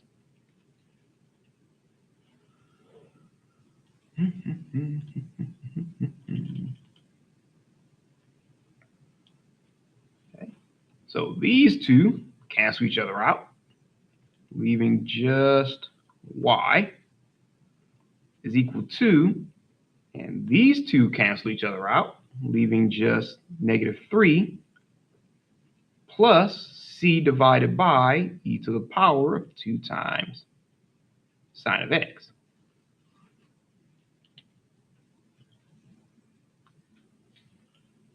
Or if you wanted to, you could rewrite it as y is equal to -3 plus c times e to the power of -2 times sine of x.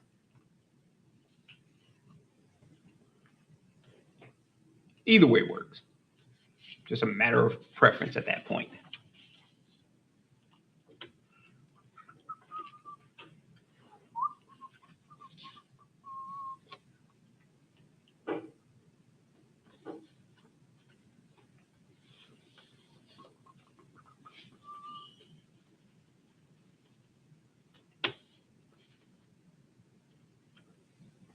All right, any questions on that one? All right.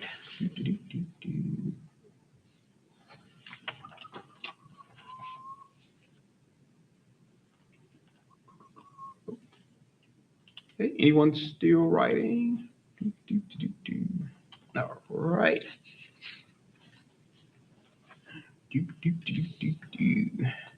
Okay, so let's say, for example, if we wanted to find the particular solution. Oops.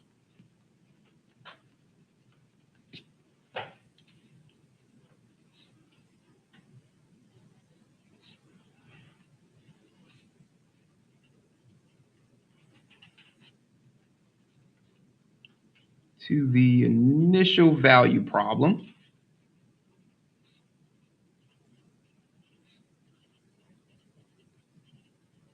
And a lot of times you just see IVP written for that one.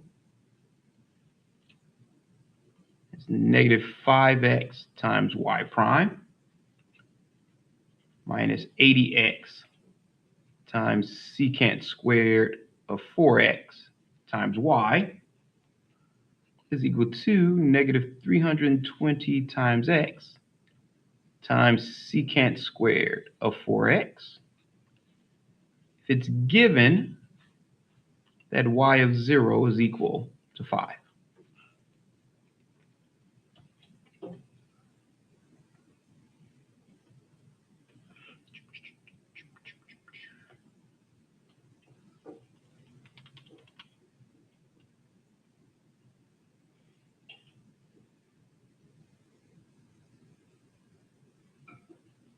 Okay, so this one might look like it's a little bit much, but the process is exactly the same. Nothing changed. No matter how complicated the first order linear differential equation might look. Okay, your first step is always standard form.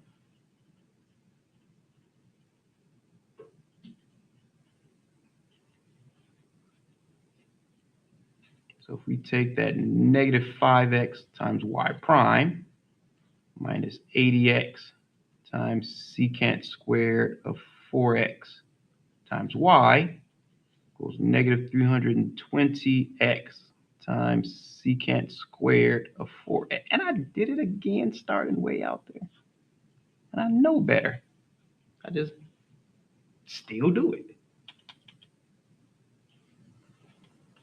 So we're going to divide each term by the coefficient function of y prime, which is -5x.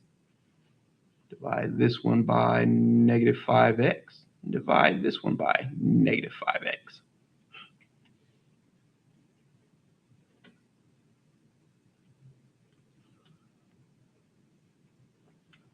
Where anything divided by itself is just 1, so we know those two cancel each other out.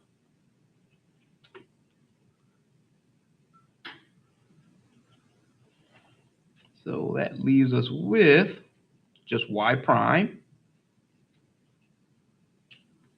Okay, -80 divided by -5 is +16, and the x's cancel out, so that's just +16 times secant squared of 4x times y is equal to negative 320 divided by negative 5 is positive 64. And of course, the x's cancel out.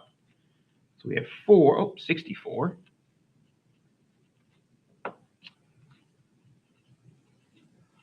times secant squared of 4x.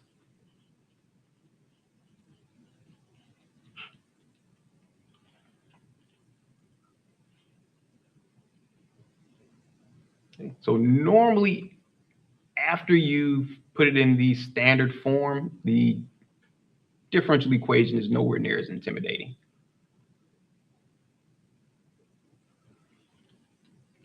Okay, so we know the function coefficient of y in standard form, that's our p of x.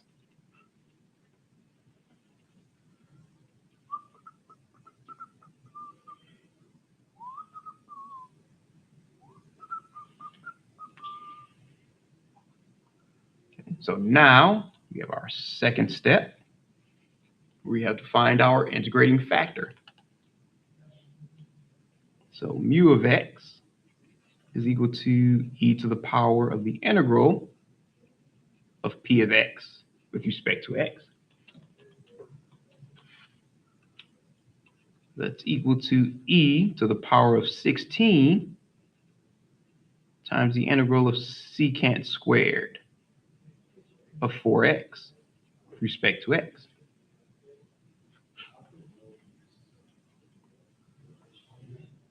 Okay, so the integral of secant squared of 4x is tangent of 4x divided by 4.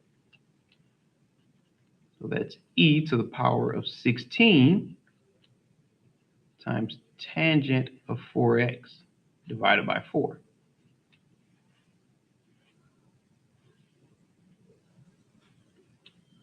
Which is equal to e, because the 4 and the 16 cancel each other out. So that's just 4 times tangent of 4x. So we have our integrating factor. We multiply each one of those terms by that e to the power of 4 times tangent of 4x.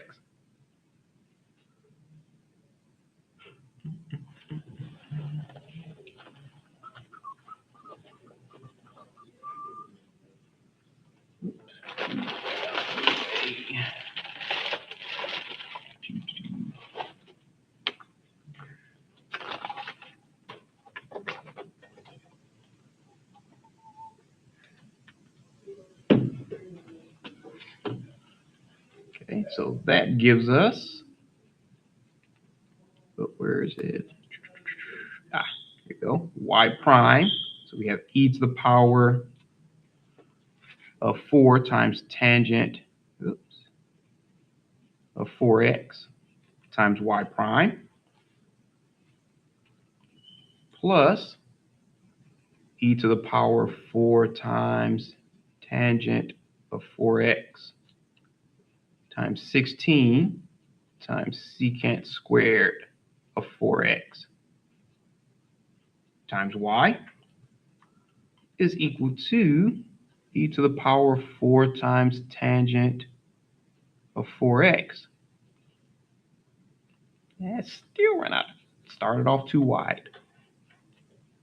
Times 64 times secant squared of 4x. Let me see if I can erase that and write it a little smaller.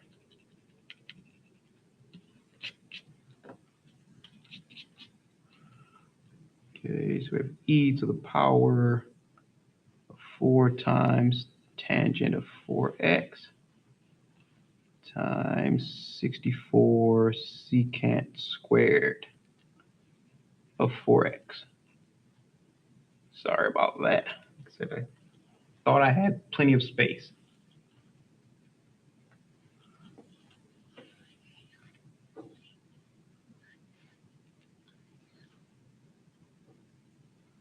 Okay. So again, if you did everything correctly, that entire left side should simplify to the derivative of your integrating factor. times y. Oh, tangent of 4x.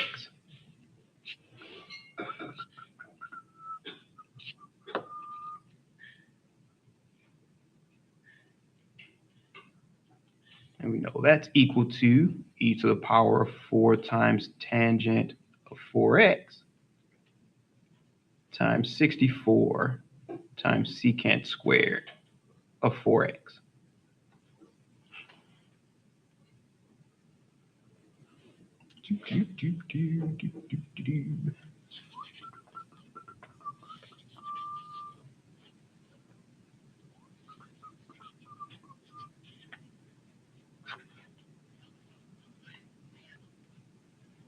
Okay, so we know now all we have to do is just integrate both sides. So you have the integral of the derivative of e to the power of 4 times tangent of 4x times y is equal to the integral of e, well, we could actually factor out that 64 if we want to, but we'll do that later. E to the power of 4 times tangent of 4x times 64 times secant squared of 4x.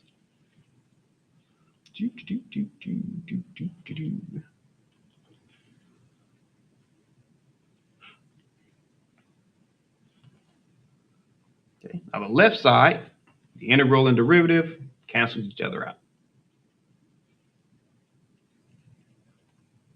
There I go again. I'm glad I caught it starting off way out there.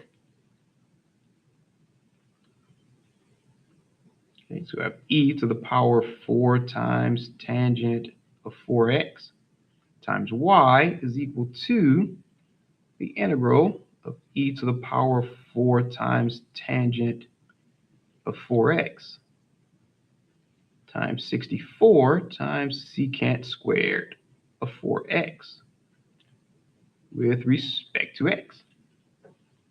And we'll finish it up on the next page.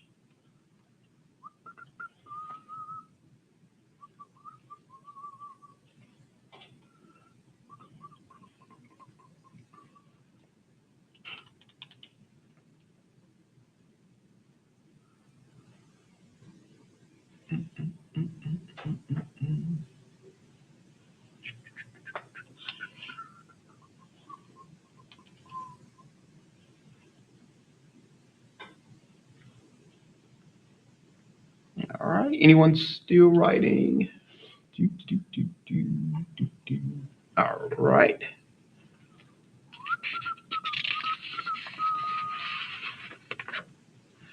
Move that down just a little bit. There we go.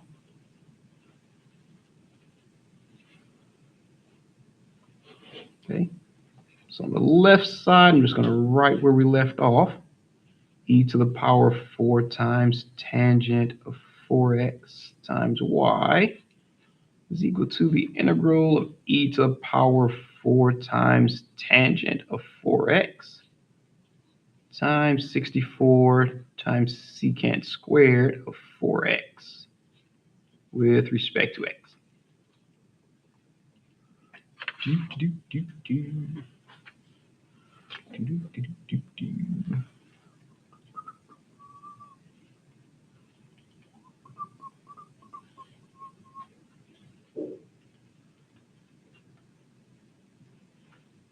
Okay. Now this right side looks like a big old mess.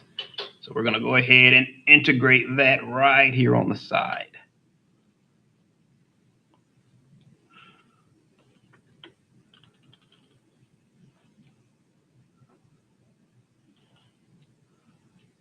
Okay, so we have the integral of e to the power of 4 times tangent of 4x times 64 times secant squared of 4x with respect to x.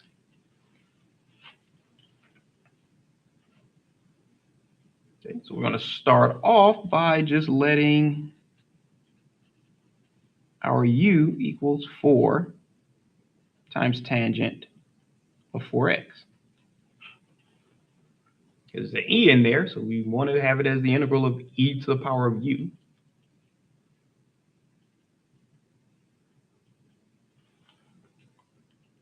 Which means our du is equal to, factor out that 4, and the derivative of tangent of 4x is secant squared of 4x times the derivative of what's inside, which is 4.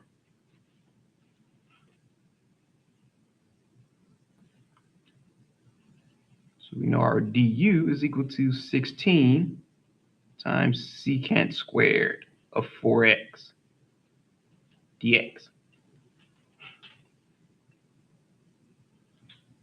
So if we divide both sides by 16, we know that du over 16 is equal to secant squared of 4x with respect to x.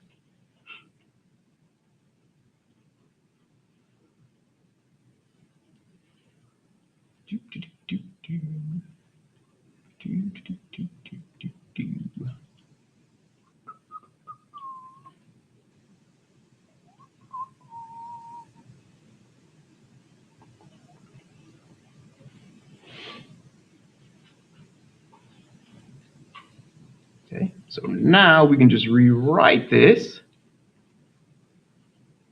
as the integral of e to the power of u. And at 64, we can go ahead and factor that out to the front, get that out of the way. Do that right before we get too deep into it. So that's 64, we just factor that out. Times the integral, leave a little bit of space. Times the integral of e to the power of u. And that's secant squared 4x dx. Remember, that is equal to du over 16. So if we factor out that 1 over 16, so times 1 over 16, we have our du.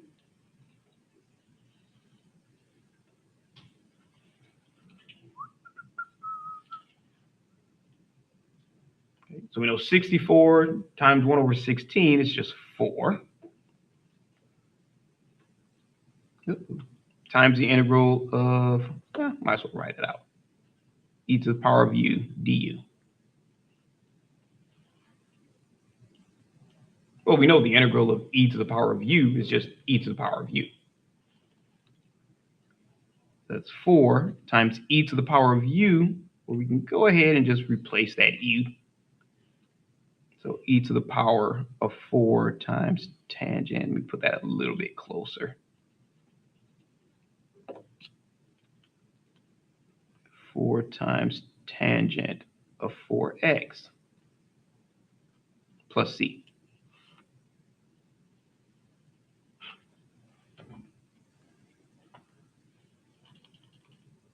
Bring that down. There we go. So all of this is over here.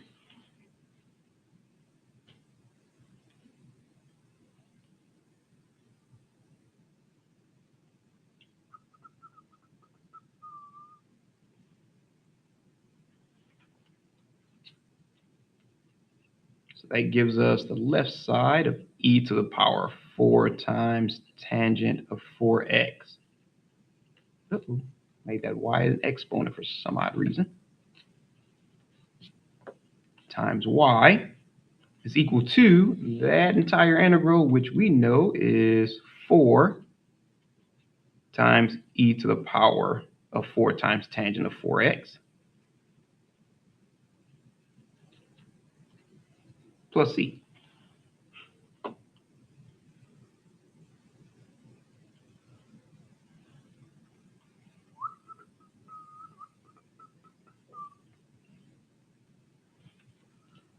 Okay, so once again, we're right at the very end, we're going to divide each one of our terms by our integrating factor. So it's e to the power of 4 times tangent of 4x times y divided by e to the power of 4 times tangent of 4x. equals 4 times e to the power of 4 times tangent of 4x divided by e to the power of 4 times tangent of 4x plus c divided by e to the power of 4 times tangent of 4x. I just knew I had enough room.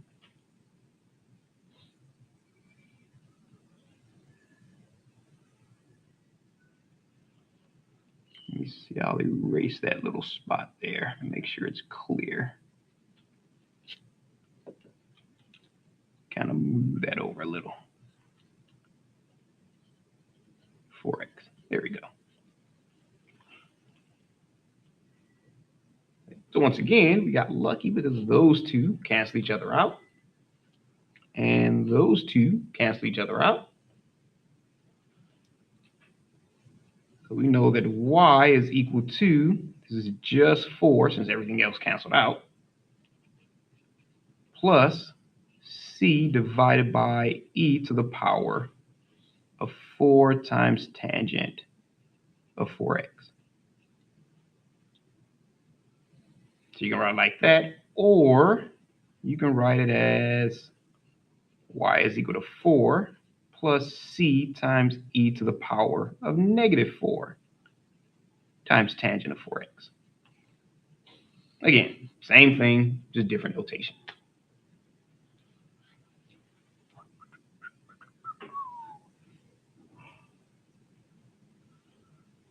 All right, so any questions on that one?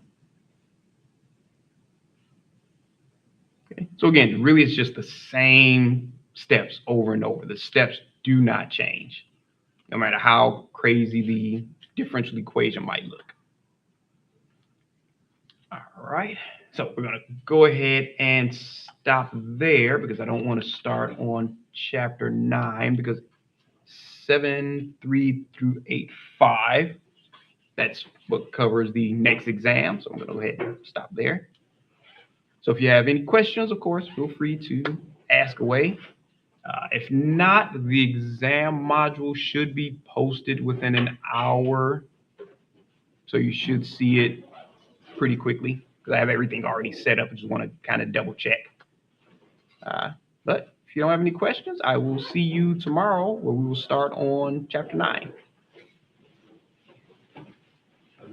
All right, you too. Have a good day. You too. Have a good day. You do the same. Have a nice day. You too. Oh, let's see. Someone had a question. All right. Thank you, Muhammad and Gabe. You two have a good day also.